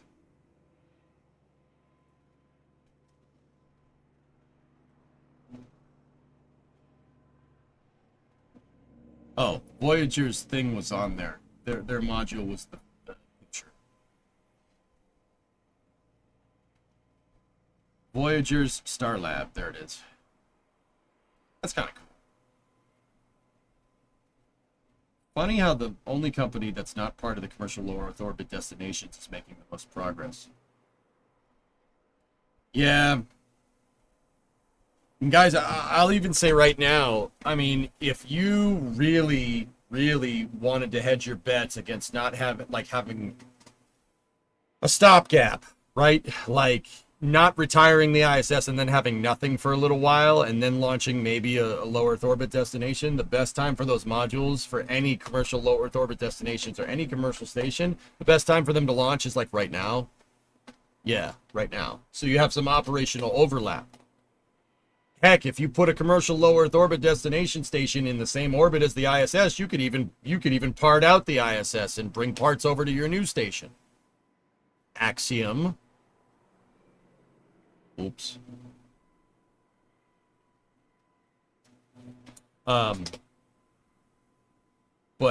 Yeah.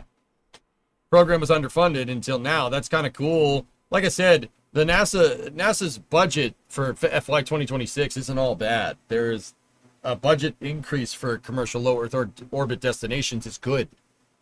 That's a good thing. That's a good thing because that's going to leverage more private science. So the science budget that you proverbially lost would get leveraged through commercial low Earth orbit destination missions. You're just shifting it. You're not moving it. That's a nice way of shifting it. That's a nice way of shifting your science budget kind of inadvertently and being like, oh yeah, I cut science. Yeah, see, we cut it all of it. But this other program, it's a nice way of doing that. Kind of did that with Salyut and Mir. Yep.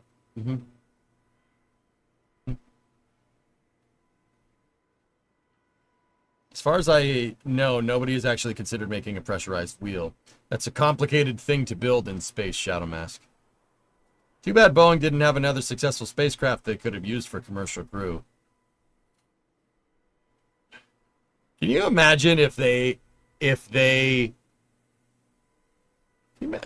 there's no way that happens, but that would be cool. You're talking about the X-37C, right? Actually, you know, quick side note, dudes.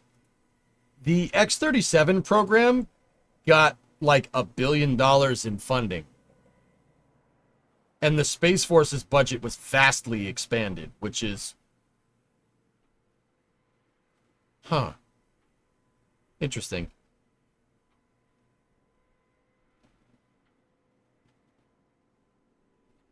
X-37B to the moon? I mean, short line, do you remember where the last X-37B went?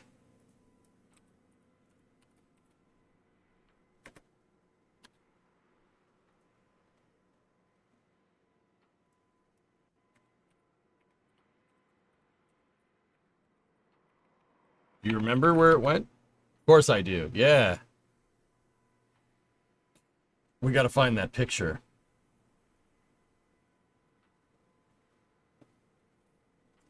The X-37B flew to a geostationary transfer orbit on its last mission, and there's a picture floating around of the dang thing.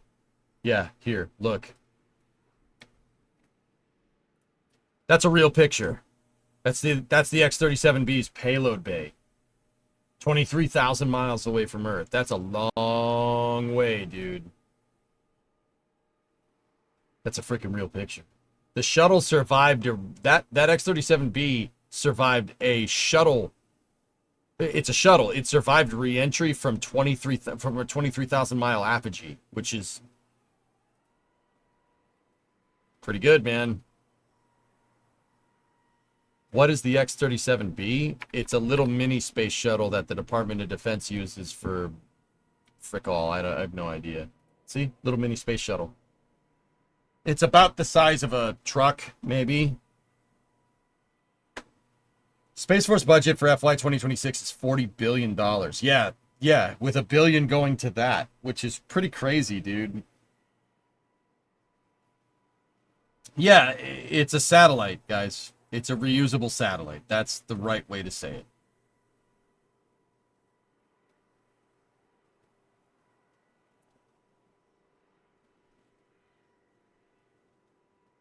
Yeah, that thing re-entered from Geo, which is... That's pretty good, dude. That's pretty damn good. Yeah, David, that's right. Thank you, Tough Rock. That's right. Starship tiles are made out of something very similar to those tiles. Yep, highly maneuverable, reusable satellite. That's right, dude. It's pretty good. Just saying. It's a pretty cool piece of equipment.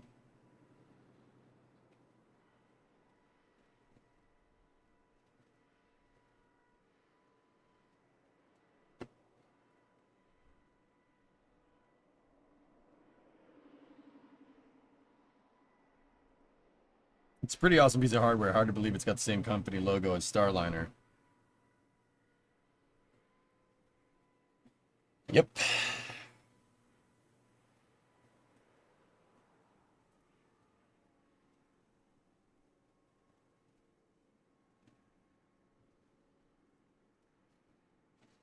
Anyway. What if you could Starship launch a fleet of X-37s to multiple Molina orbits?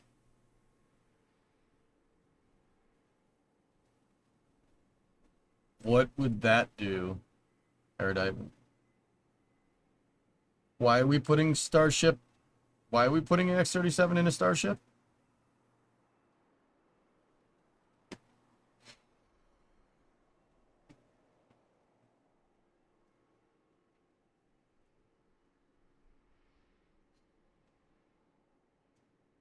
Okay. Does it look cool? You know what else looks cool? A metal box. Boeing decided to update everybody on their progress on the exploration upper stage. See that big old stage up there? That is the Block 1B upper stage for SLS. It's a much bigger upper stage that will enable much greater dexterity in lunar orbit with the Orion capsule in the future. It's slated to first fly. It's slated to first fly on the Artemis 4 mission when Mobile Launcher 2 is ready to go. Now, Boeing did this update. Now, what did they talk about? Did they talk about how they have the stage ready to go? How maybe they have the tanks ready to go? Maybe they talked about how, you know, they're integrating payload onto this thing for the first time. Nope. Nope. They talked about building a box. Boeing announced that they've completed the thrust structure for the structural testing article of the exploration upper stage. And didn't even give us a picture of it. They gave us a render of it.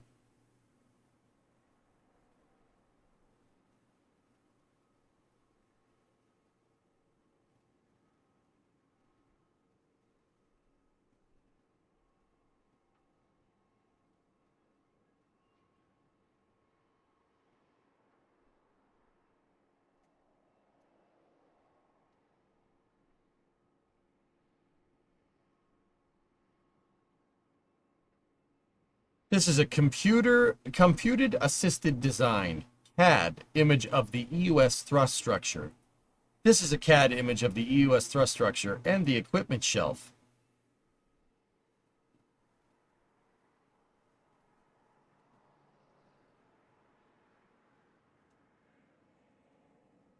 See, the equipment shelf is this gray piece right here. And then the thrust structure, that box is right there. It mounts 4 RL-10s on each corner. They've completed a box.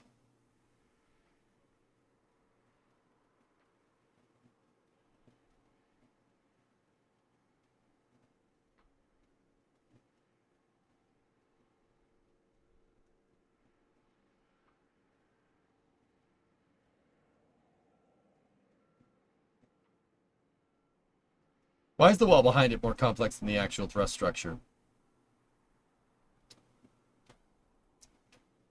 I don't know. Did they even talk about how they're going to manufacture the box? Zonku, if I had to guess, they're hand welding this thrust structure together.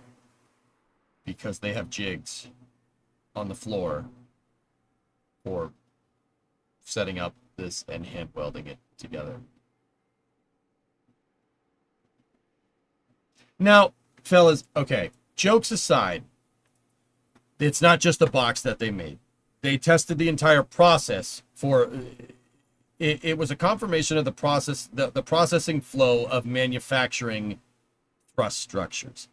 What does that mean in plain English? They didn't just make the stupid box, okay? That anybody could do that. It would take it would take 5 minutes. They're figuring out the entire process, the end-to-end process for building the entire EUS, and this is just one step of that. Because it's NASA and it's waterfall-style testing, they will figure out end-to-end process. What does it take to start with a couple of sheets of metal and figure out every step in between those couple of sheets of metal and a fully functioning upper stage? They wrote the entire manual for the thing. This was testing to make sure that that part of the manual works correctly, your processing flow. So, okay, ever the optimist, that means that we should start seeing more components to the EUS come a lot faster because they have all the plans made for this thing, for the processing. So we should start to see more components being fabricated very quick. I just still think it's absolutely hilarious that Boeing announced that they made a box. They made the thrust structure for the EUS. They announced that. And their they put it into a press release, and their press release doesn't even have a picture of it. It has a picture of a TV with a picture of the box that they made.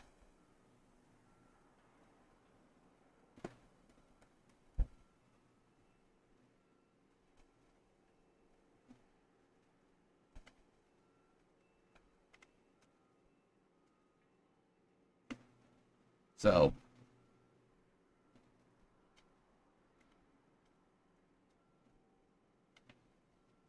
but they actually made the box? Oh, no, they can't show you that. Their press release didn't even have a picture of the box. It had a picture of a bunch of dudes talking about the box with a 3D render of the box in front of them. That was their press release picture.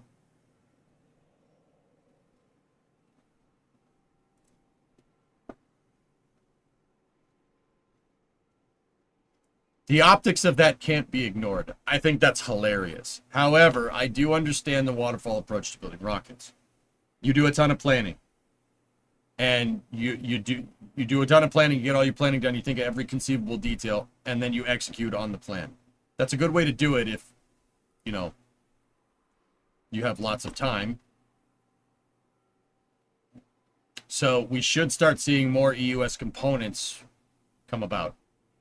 Or maybe renders of EUS components. What's in the box? Don't worry about it. You can't look in the box. Sorry, I'm not impressed with their progress. Oh, neither am I. I find it very funny. So waterfall, I talked about this at the beginning of the automotive stream today. Waterfall processes for rockets is very good when you have experience in the matter. Okay, so Boeing has been working on coming up with everything that they need to do, basically building a plan for the entire assembly line for the exploration upper stage. That's what they've been doing this entire time.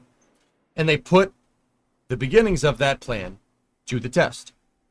And it worked thus far. Now, it's not necessarily a bad way to do things, I'll be honest with you. But waterfall approaches really work when you have experience in this matter.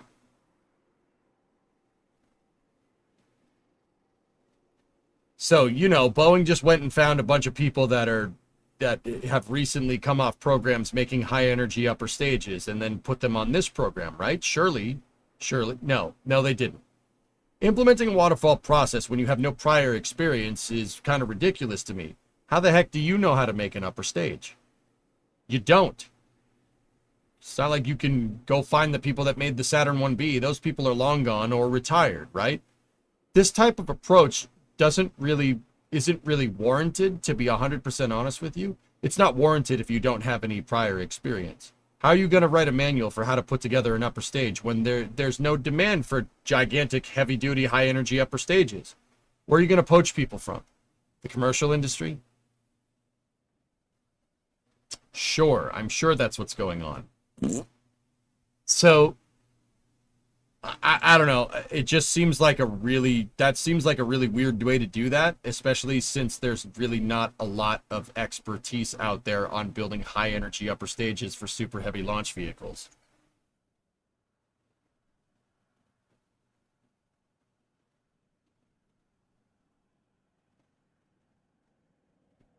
So waterfall for building it factory line style.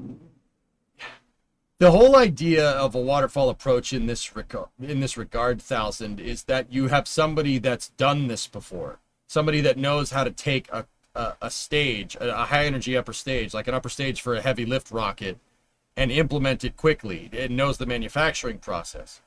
Now, Boeing probably could have poached people from the core stage program, and that's probably what they did. Which is not a bad way to do it. That's close enough. Core stage is kind of an upper stage. But, yeah. If I'm going to put it into words, like put it into plain Jane English, how the hell do you know how to put together a damn upper stage? Just start putting the stupid thing together and make the processing flow off of that. Finalize the processing flow as you go. So what? You make a couple of dud parts. Who cares? Scrap them, sell the scrap, buy more, keep building. Well, you know, they're not going to do that. That's what SpaceX does. But, yeah, it's just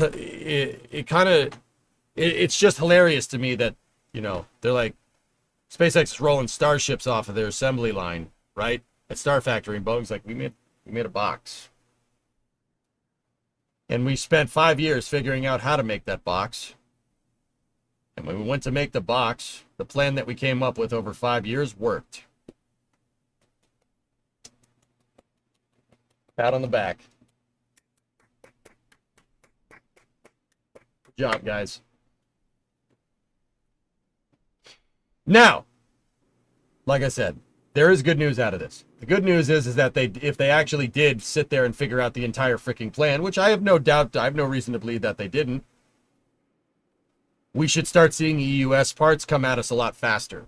We should start seeing some of them, or nice renders of some of them, at least, at the very least.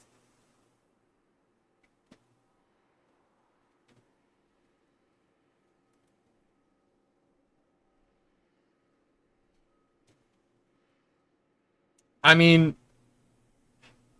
guys, I'll be honest with you. Did you guys watch Flame Trench last week? So I do a podcast on Friday nights with my buddy Jack and my buddy Sawyer over at NASA Spaceflight, and we do a podcast called The Flame Trench, right? And the Flame Trench is where we talk about spaceflight and stuff. And NASA's budgets came up last week, and you know, I've been thinking about this a lot lately.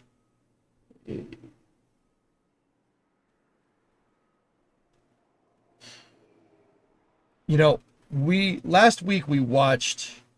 Let me tell you what I'm thinking. I'm thinking about that, guys. Expediency is going to be a thing that we need to do sooner rather than later. You can't. Waterfall approaches aren't going to work. Now, why? Why aren't they going to work?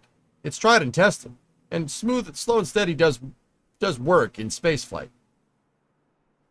But okay, I watched another podcast, right, called The Burn Sequence with Tori Bruno. And Tori Bruno basically laid out a very, very articulate and well thought out idea that we are in a Cold War with China again. Well, not again. We're in another Cold War, this time with China. But it's kind of a soft Cold War, but it's still a Cold War nonetheless, right? So this mentality of NASA, because inadvertently we're in a soft power projection war with China. Inadvertently, we are space racing them. Now, I think it's kind of silly that we need a space race as an excuse to spend money on space, but also at the same time, if we are doing that and we are in a battle for soft power projection, basically, excuse my language, it's a dick measuring contest with China. If that's what we're doing, right? Expediency is key here. It's called a space race for a reason, right? So, you know, how this came up in the context of NASA's budgets is, well, the science budget's getting basically hollowed out, which once again, I still don't think the Senate will allow for that, but whatever. And it's a huge increase to human exploration operations, which is great. That's a good thing. That's more NASA moon missions. I get it, SLS, it's price tag, blah, blah, blah, blah, blah, blah, blah, better with science, blah, blah, blah. I get it. But also, that right there shows, at the very, very least, all right, and don't get me wrong, I don't have a lot of like capital invested in the current presidential administration when it comes to space, especially after getting rid of Isaacman. But also at the same time, that does show some, at least, keen sense of awareness of expediency in regard to sending people to the moon and beating China there. Whether you guys like that, whether you guys want to hear that or not is another story. But I truly think that, you know, and I talked about how our ideas of NASA are changing. The ideas of what NASA is changing, and I think coming with those ideas about NASA changing and kind of NASA reverting back to what NASA was doing in the 60s, i.e. dick measuring contest, right? You're going to start to see a more 1960s NASA come around. And that means that you're going to see more expediency. The time of sitting there and congratulating yourself and having an ice cream social because you built a frigging box is over. That's not a thing. This is not going to fly. Well, hopefully, I do want it to fly, to be very clear. But this isn't going to work. You're in a soft power projection. If you're going soft power projection war, you're in a dick measuring contest with China, okay? That's really important to understand. And the presidential budget, while pretty bad for science, it's frankly disgusting for science, right? Does represent some, at least a modicum of awareness of this, of that fact, right? So this waterfall, you know, we took 5 years to figure it out, and now we've made a box. Ice cream social for everybody. Oh, and next Friday is Hawaiian t-shirt day. So just go ahead and wear a Hawaiian t-shirt. That's not going to work. That's not going to work.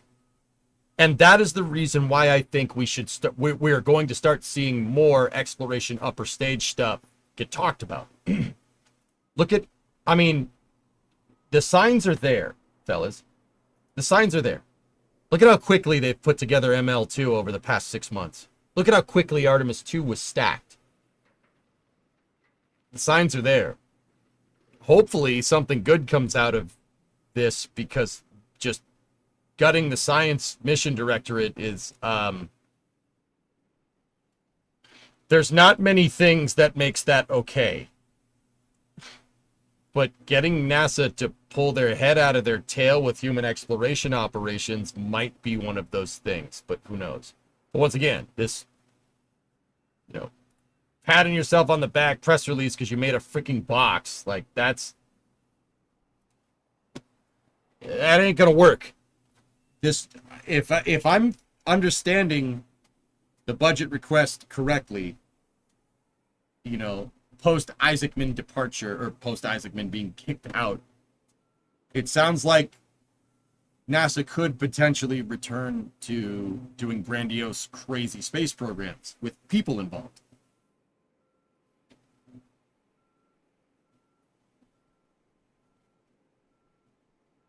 You're not impressed with the square hole? No. Did he actually explain how the box works? Levin, it's the thrust structure. 4 RL-10s mounted each corner. That's it. That's all.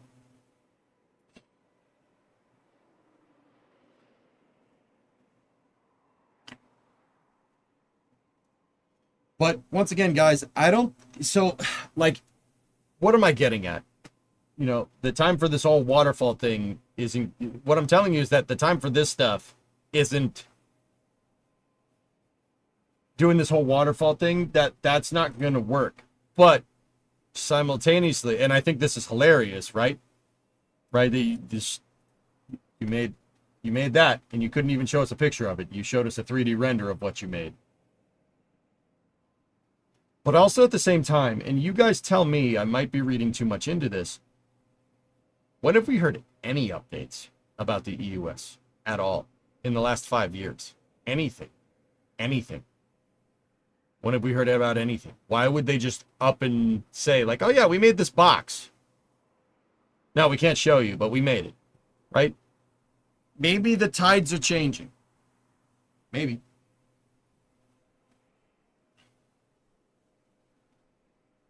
Why now? Are you serious? I just told you that a moment ago.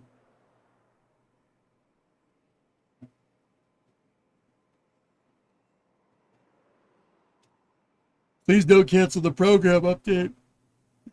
I don't think so, Hellfish. I think they're going to expand it. We need to make a box in KSP. I'm not doing that. It's not a question for you, but in general. Why now? Well, I don't understand how saying it's a question in general changes anything. Discovery, go at throttle up.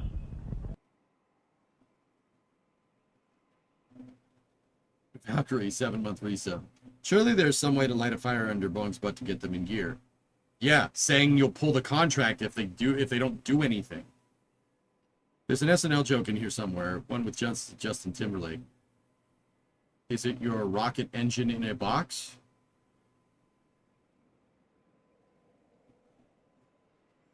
FYI, the SLS wiggle broke again. I shut it off because sausage, egg, and cheese sandwiches. Can I get a link to the box news, please? Sure. What is the box for? I just said what the box. It's the thrust structure for the exploration upper stage. See how there's 4 engines? The box is right there. It holds the 4 engines in place, Pigeon. What does the box say? Cow.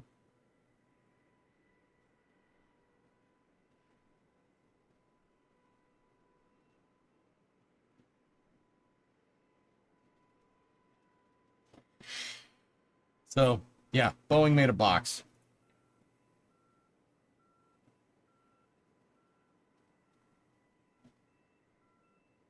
Have I seen the BPS vid? When was the BPS vid released, Seakraken? On that note, you want to play Counter-Strike 2 tonight? It was released 4 hours ago. What was I doing 4 hours ago, dude? Look at the uptime on the stream. Do you think I've seen Joe's new video yet? Come on, we got a vibe. Remember, I meant for space news. Oh no, I haven't checked it out, dude. But also, I mean, you do have like 5 monitors, right? Yeah, but Starbase Live is on a lot of them. Is there a secret to joining your Discord utilizing your phone? Follow directions, but it says I don't have permission. No? I don't know. I don't think so. An Asian series about beating China would lean in on both man, space, and science. Each feeds the other.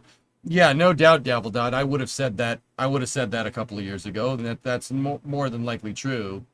Most likely true. The science missions have to depend on the human missions, though.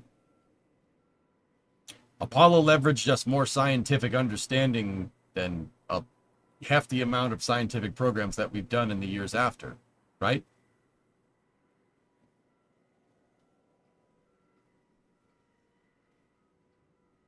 But, you know, like I said,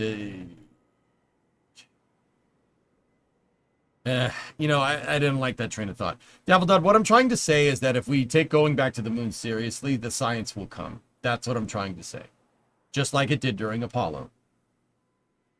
Because you're not going to send people to the moon with a program that's explicitly stated to send people to the moon to stay there for a long time to conduct science and understanding and not do the science and understanding part. The whole impetus for Artemis existing in the first place was that it wasn't Apollo. But even during Apollo, where proverbially it was just get to the moon, plant a flag, and leave,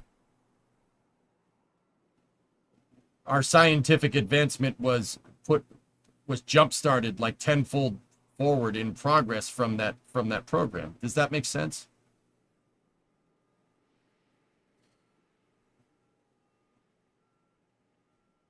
Why not redesign the Falcon Heavy? Maybe add another stage and send it to the moon. Isn't it easier and faster? SpaceX has been doing that, Levin. They redesigned Falcon Heavy by making it 9 meters wide and making it out of stainless steel. And making it fully reusable.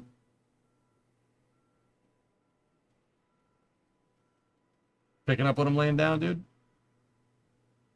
Oh, this is Space. Valkyrie, I'm in space. gifted a sub to I am the I-Man.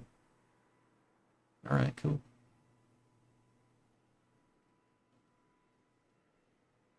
Levin, it's even in the name. They changed the name around. It's not Falcon Heavy, it's Super Heavy.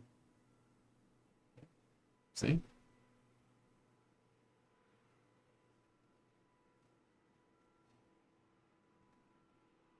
And they make bed frames with that space box? Well, I hope so.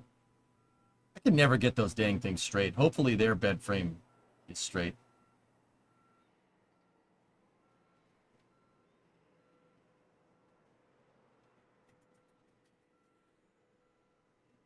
All right. So, Boeing made a box. That's kind of cool. In other news, the Tomorrowland stage burnt down.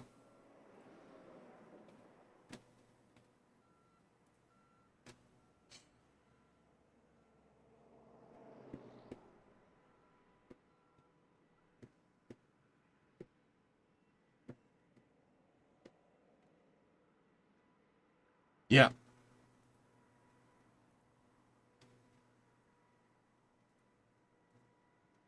Yeah, it burnt down. Yeah, but it's not canceled. So it looks like they had a little bit of an ice theme going here. You know, maybe you should just switch the theme up to the opposite of this. What's Tomorrowland? It's a gigantic music festival with a really awesome, like, animated stage and stuff. Yeah, or was. Yeah, fire and ice theme, dude. Perform on the charred stage. That would be sick.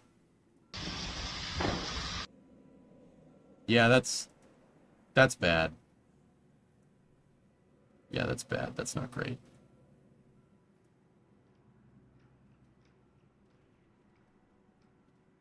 Yeah. So they haven't canceled that show either, which is very strange, but hey, whatever. Oh, nope, they did. Never mind. They canceled Tomorrowland 2025. That was very recent. Wait, no, maybe not. I don't know.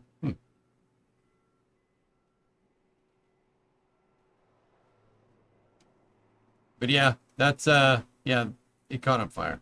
It wasn't really space news, but it's still kind of cool. What are you racing this Friday? I don't know, Blake. I have no idea. I have to probably go ask Max. Tickets sold like hotcakes.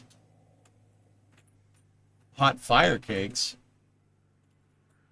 Borrow Boeing's box. Yeah, you could perform on that. Sure.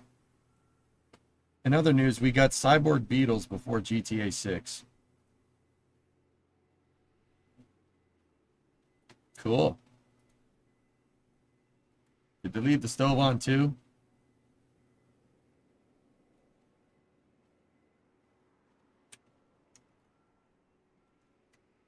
Love it.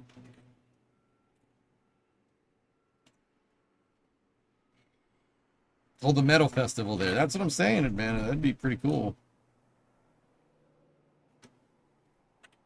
Do you have any plans for the rocket you're building in KSP? No. The plan is get it working.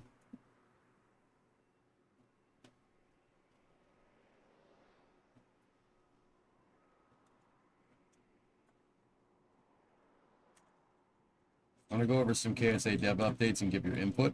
Honestly, 95, I'm suffering from pretty bad heat stroke right now. It was 90 in the garage today, and I was working in there, and I have a very bad dehydration headache.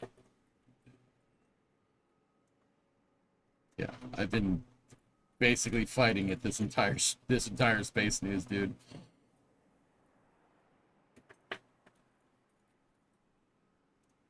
Heat stroke. It was only 90 degrees.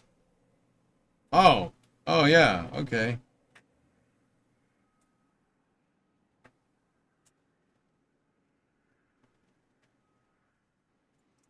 Oh, yeah. Yeah, no, you're right. You're right. You're right. The headache that I got from working in the shop, it's probably just some headache heat thing.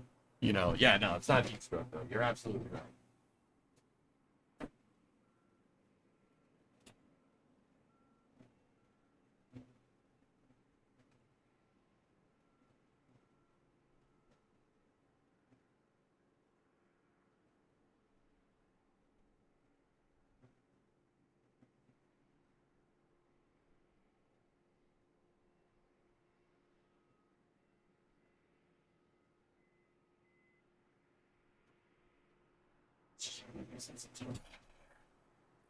Did you see the dart footage? No.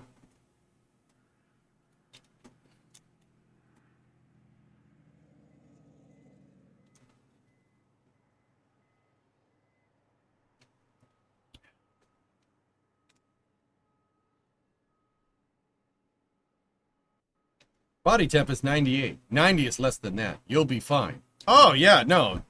Yeah, you know. I just want to review this conversation, 1062. I said I had a headache and I don't feel good, and you basically said no. No, you don't have a headache. You'll be fine. I just want to make sure we, you know, we're on the same page here.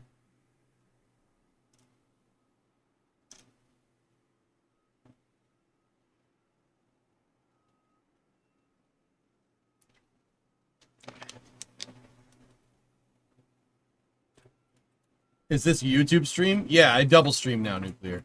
Mm-hmm. You feel fine. These aren't the droids you're looking for.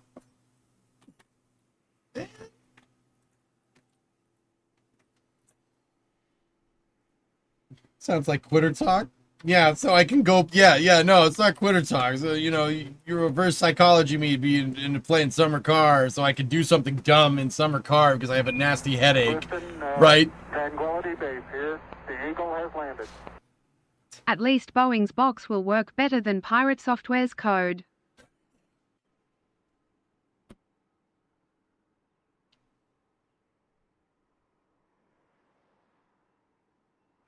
Did somebody just say that? Did somebody just say that for real? Bro, he's catching strays. He ain't even here. Who the hell did that? Who did that? Jeez, man. That's... Wow. I knew you guys were savage. I didn't think you were that savage. Holy crap.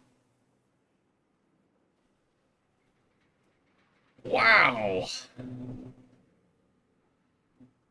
That escalated quickly. That was a bigger burn than tomorrow. I mean, that really got out of hand.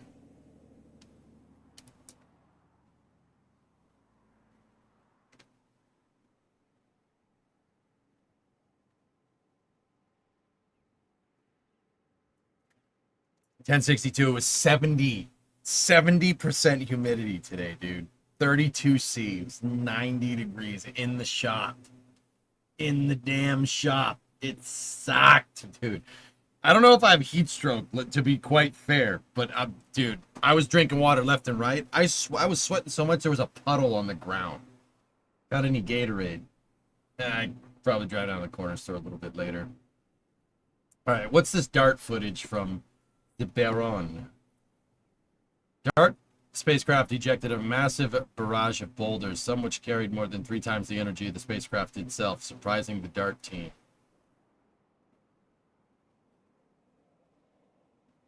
Whoa.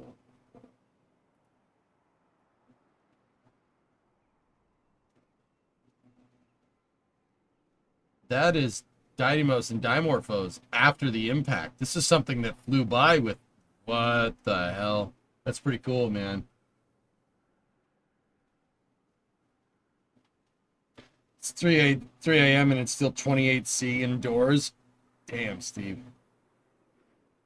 So it's 8 p.m. here right now, dude. Peep this, man. This is the shop right now. It's 8 p.m. The sun is basically down. Look at that. This is what I've been dealing with all day. And it's hotter in the shop. It was 32 in the shop. It's 70 humidity, man. Like, look at me. Look at me. I look like a lobster.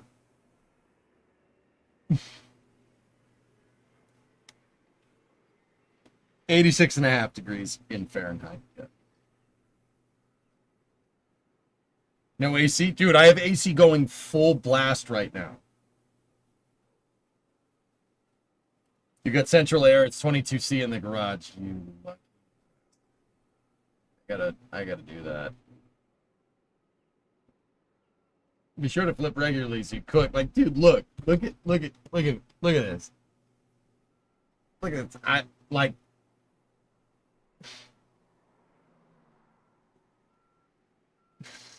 Nuts, man. Yeah, Yeah, no, that's heat stroke. I'm trying to tell you.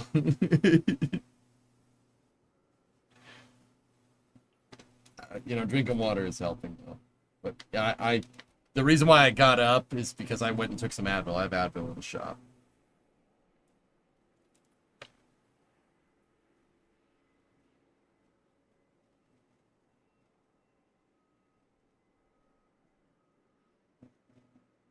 Nice, Bill.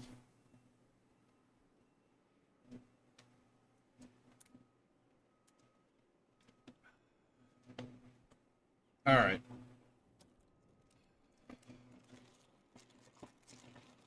Days like this that make me appreciate jorts.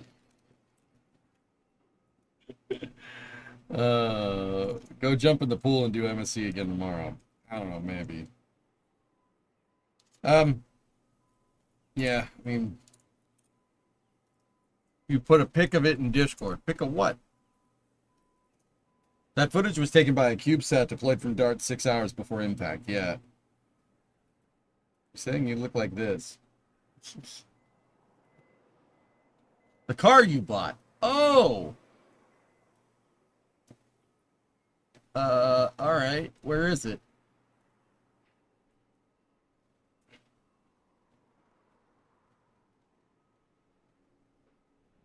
I tuned out for a minute. Did you say no MSC? I might need to do it tomorrow, dudes. But let me see. Where's your car? It's in cars.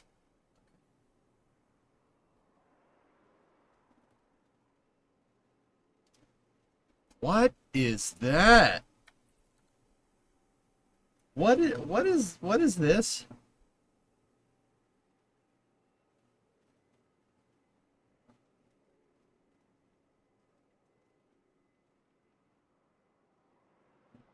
That is a car.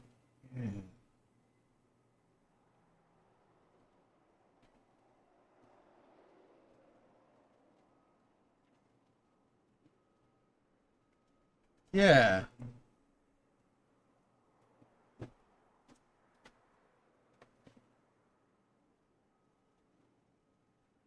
You said it in chat. It's a 1300. Mazda.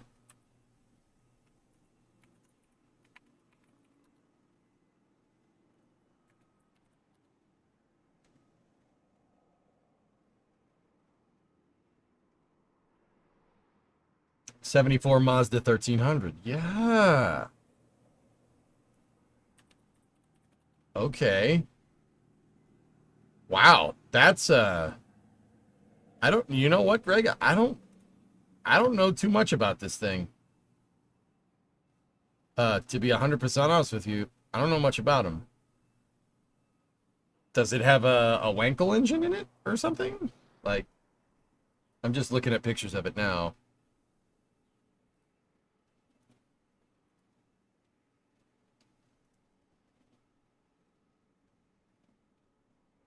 It was born a 4-cylinder.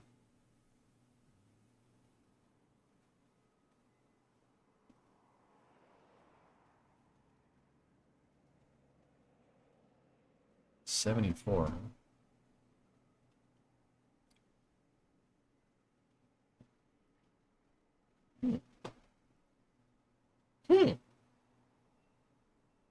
That's what the RX denotes. Yeah.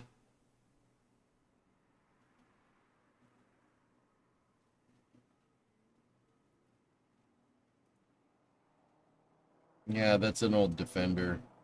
Or Series 2, I think. That's cool, Greg. That's a cool car, man. I don't know too much about these things. That thing's cool. Are you gonna change the rims?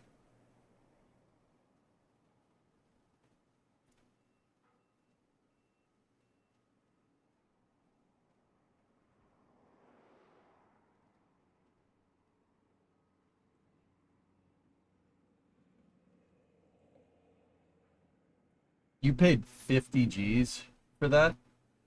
For that thing?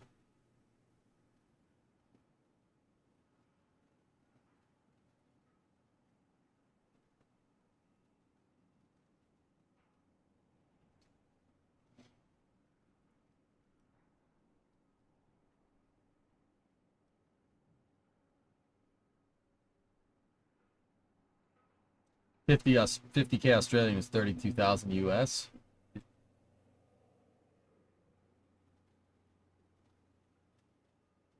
All right. I mean, it's got a Wankel in it. That's cool. I mean, guys, you gotta understand, like, Strya, that's a pretty classic car. So, that's cool, man. Is that what they usually go for? Like, I'm asking a bunch of questions because I don't know too much about these things, man. And also, is it left-hand drive? Is that left? Huh. Dude, I have a lot of questions. I have a lot of questions. Oh. Oh, we got video. Greg's got his video, dudes. Nope, that's not working. Do it this way. Boom. Boom. Boom. Oh, that's sick, dude.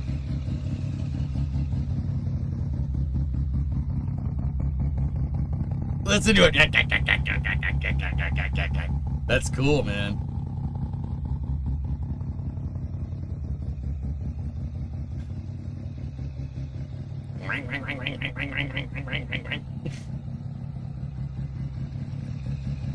It's right-hand drive, okay. Oh! Wow, dude, that's got some nice accoutrement in there. That's pretty good, man. Pretty cool car, dude. Pretty cool car, man. That's sweet. That thing must scream with that engine in it. Was that that was a 13V, right?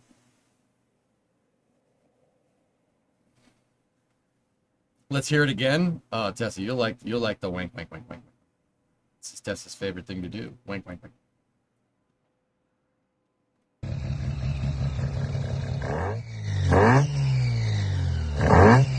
It's a 12A. Got it. 12A with 200 horse, though. In that car? How are the seat belts? That's a lot of power for that freaking car, dude.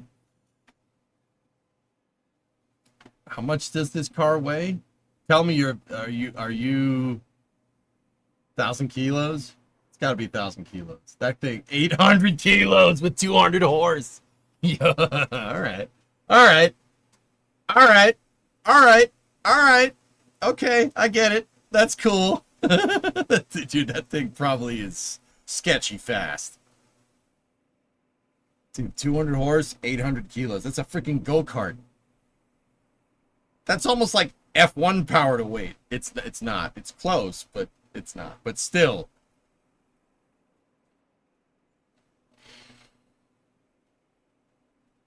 It's not the size, it's how you do that. Well, Amanda, the only people that say that are people with small cars.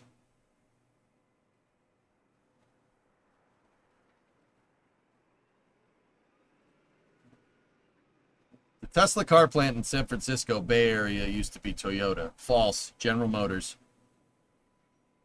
It was GM Fremont. And GM shuttered the plant in 2008 and Tesla bought it for nothing.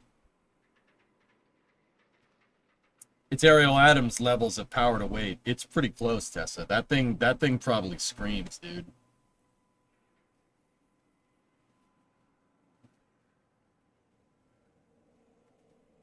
You're going from a 2022 Hyundai i30 to that. Oh, thank God.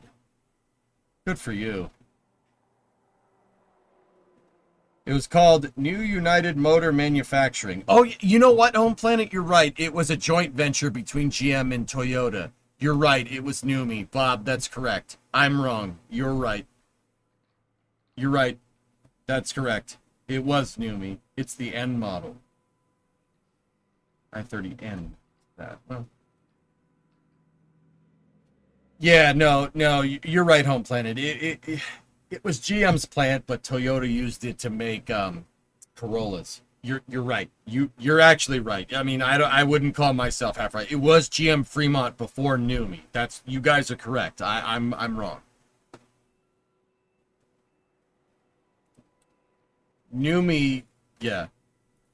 So you guys want to hear something? And Bob, I'm sorry. This was a bonehead thing to do. I'm sorry.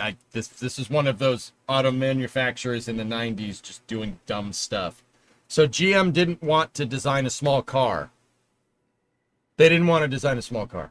Instead of getting their engineers to design a small car, they went to Toyota and said, hey, if you let us see how you design the Corolla, we'll give you manufacturing plants in the United States, and you guys can make Corollas here, and we'll sell them as Geos. Geo Metros, Geo, I forget what the Corolla version of that is, but whatever. Water reminder. Yeah, I gotta get more. Yeah. So you guys are right. That's correct. And GM basically got the shaft for it because you gave an auto manufacturer that is your competition the keys to your backyard, which just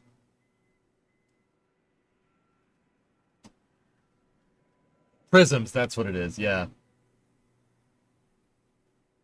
Just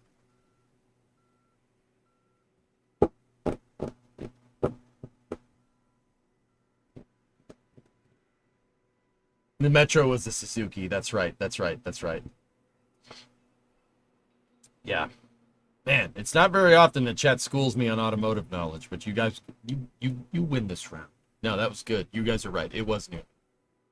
I don't know why Chevy wouldn't just make a small car. Plenty of experience doing that, but somebody's like, no. Toyota, come here. Your car is good enough. You can use that, and you guys can manufacture here, right? That's a fair deal. Geos are Toyota. Why are they all garbage? Geo Prisms are not a garbage car, man. They're not a garbage car. Geo Prisms go 400,000 miles, no problem. I can school you anytime, any day of the week. Shut up. GM has never been able to make a small car. All the modern small Chevys are Daewoo. Yeah, it's something. Yeah, Bill. You know that's an interesting note. It's something that they still do to this day. Yeah, it's like Chevy Sparks and stuff. It's just Daewoos. What about the Chevette? The Chevette's a good car. It's not like they didn't have experience making small cars. You can learn me some things about rockets. That's right. The trend started with the Chevette, which was a partnership with the Isuzu. You know what, Ernock? I didn't know that either. I thought the Chevette was in-house.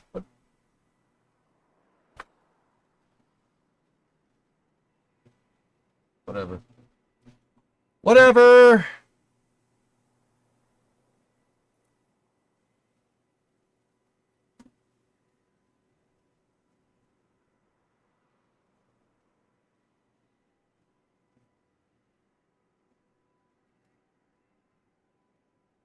The heat is getting to him.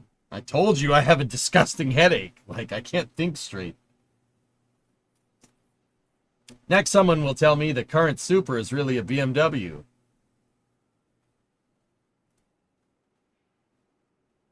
You think someone would do that? Just take a motor from another car and put it in theirs and just, be like, yeah, no, it's same.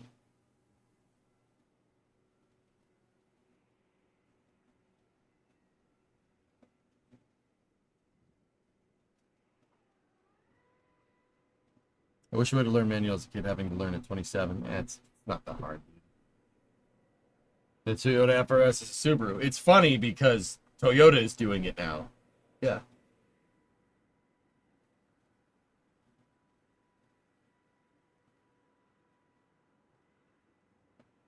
Can I ask you about something?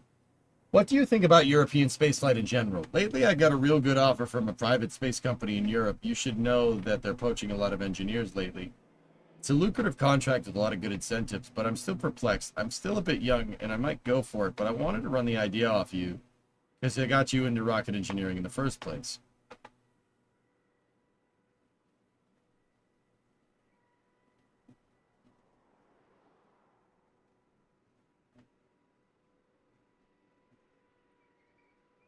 Is it one of the startups, Baron? It really depends. It depends on who it is, man. Like, for real.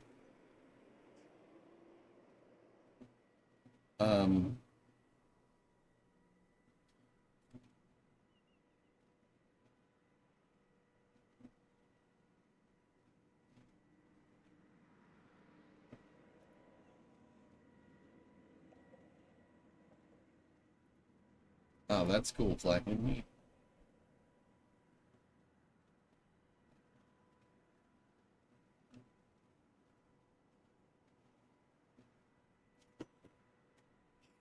European spaceflight could take off. It could, but it's gonna be a while. And I don't know.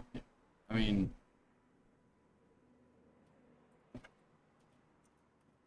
you're still young. I mean, maybe give it a shot, dude, but I don't know.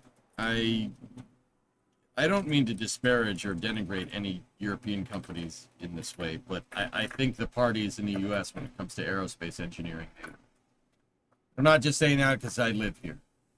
I mean, that doesn't mean that you couldn't go and do it, you know?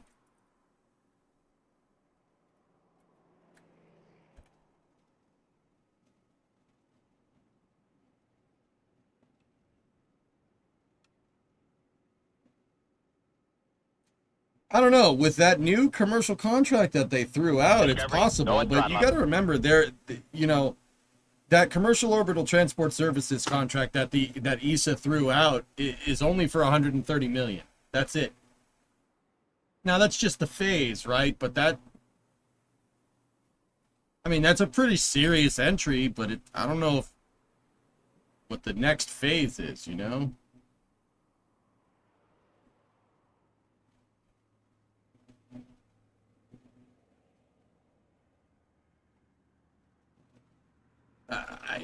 I don't think that, and I don't think that the European providers, unless there's some radical change to legislation, I don't think they'll be able to go as fast as you would go over here, dude. To be 100% honest with you, that doesn't mean that their industry isn't up and coming, but yeah.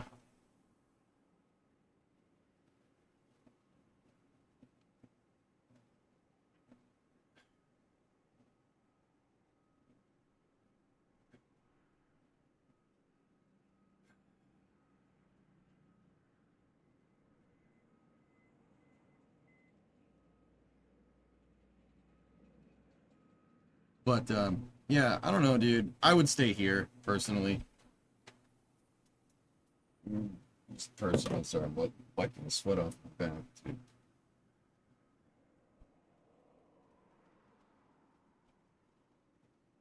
You guys are talking about a Subaru Brat. It's a compact pickup truck in the YouTube chat. Compact pickup truck with 2 jump seats in the pickup bed. The position is for a leadership one too, but yeah, I'm still thinking about it.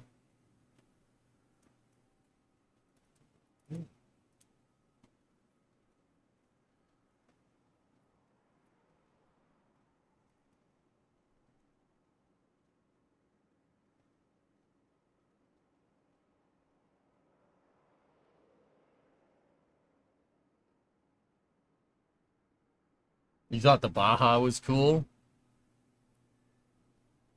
Give me a Ranchero, man. You know?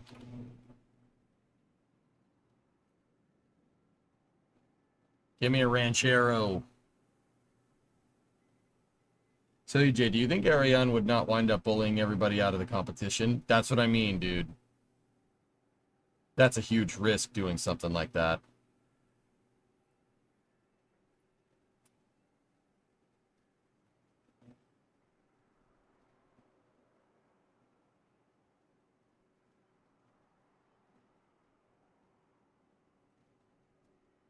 Yeah, it's a huge risk doing something.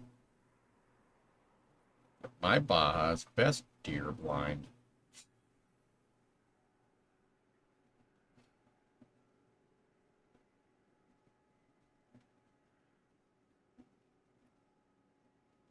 Now I'm looking at pictures of Rancheros. Ranchero.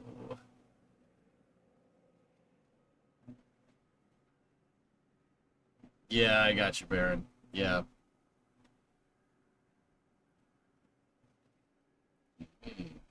Ranchero. Nice. Oh, yeah. Oh, yeah. Yeah, now we're talking. El Caminos were better looking? Who gave you permission to talk? Bro, that thing is sick. Look at the fake wood trim. Alright? Can't get that on an El Camino. Right? You want to do a rear-wheel drive Coyote swap Fiesta? Cletus made me really want to build one.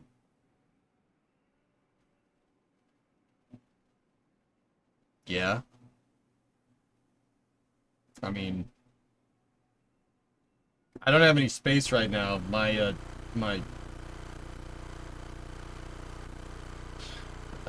garage is full. Or we could convert one to electric. Why would we take everything cool about that and make it worse? Why are we doing this? Fun fact, the frame rails are 2 inches wider than the S197.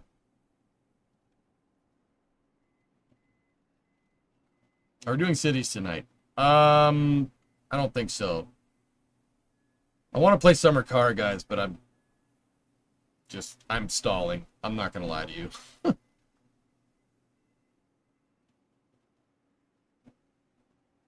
tell you what we could do. I can hit the sack right now, right? Because dude, look at me. I'm not feeling the best. I just got schooled by chat on car knowledge. That should tell you everything you need to know. Won't it be just as hot tomorrow? Yeah, but I won't be working in the damn shop, Cirrus. That's what got me. So what we can do here, let's iron out the schedule. If we don't do MSC tonight, we can do it tomorrow. Okay? Let's play cities. Let's play cities and MSC tomorrow, right? And on Friday, we play Kerbal, Flame Trench, and Racing.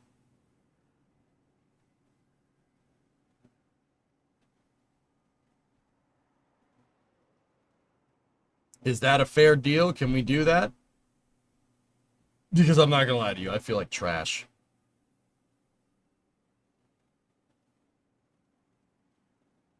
What kind of racing? AC or GTA? I will get back to you on that one. Fair deal? Cool. All right, because, yeah, guys, I'm telling you, I don't dip out of streams. That's not what I do unless something is very wrong. And headaches are what get me, dude. I can stream sick. I streamed with COVID, no problem. Easy peasy. And headaches are what get me, dudes. I can't do nothing with it. So, I'm gonna go rest. I'll see you guys tomorrow. We'll play cities and Summer Car. If there's no crazy big space news, I'll just play the games. We'll do cities into Summer Car, okay, with a little break in the middle. Yeah, because space news has been very slow this week. So, can we do a bit earlier MSC? We'll just do cities and MSC tomorrow. That's fine. Still welding session tomorrow morning? Yes. Yeah, exactly. So we'll work on the car in the morning, get all the welds figured out with all the tabs on the frame and everything. Then cities. No, and we won't do space news tomorrow. We'll just do Summer Car in its spot. So you guys you'll get more Summer Car out this way. It means you're taking care of yourself. Yes, please. Cool. All right, so on no space news, cheeseburger. The cycle has been awful. So barring like some crazy news coming out tomorrow, let's make tomorrow cars and gaming. I'm sorry I didn't deliver on the summer car special. I really don't like doing this, but I should have. This is honestly, it's on me. I should have checked the weather forecast. This week is the hottest week. This is the hottest day of the week. So it should be cooler tomorrow. So, yeah. Anyway. So I already did my sweaty car. So I'll see you guys for a nice long stream to make up for not doing after hours tonight. And yeah, hope everybody's a good night. Thank you very much for watching. I'm going to go rest up, grab something to eat, and not feel like Dookie. And I will see you guys, let's say 10 a.m. 10 a.m. tomorrow. So the stream tomorrow will go from 10 a.m. to 11 p.m. with cars, cities, and cars, cities, and my summer car. Are you in an air-conditioned space? Right now, yeah, but I'm in a insulated metal building. Engine Uber, you can't scrub the heat. Yeah, it's cooler in here, but this is the temperature that I've been dealing with in the office. This is with the air conditioning. A floor standing AC can't keep up. It was 90 at 70% humidity in the shop when I was working this afternoon. So, good night. Sorry about not doing after hours, fellas. I apologize. I gotta go lie down. So, I'll see you guys then. Long stream tomorrow. Thank you very much for watching, everybody. Have a good night.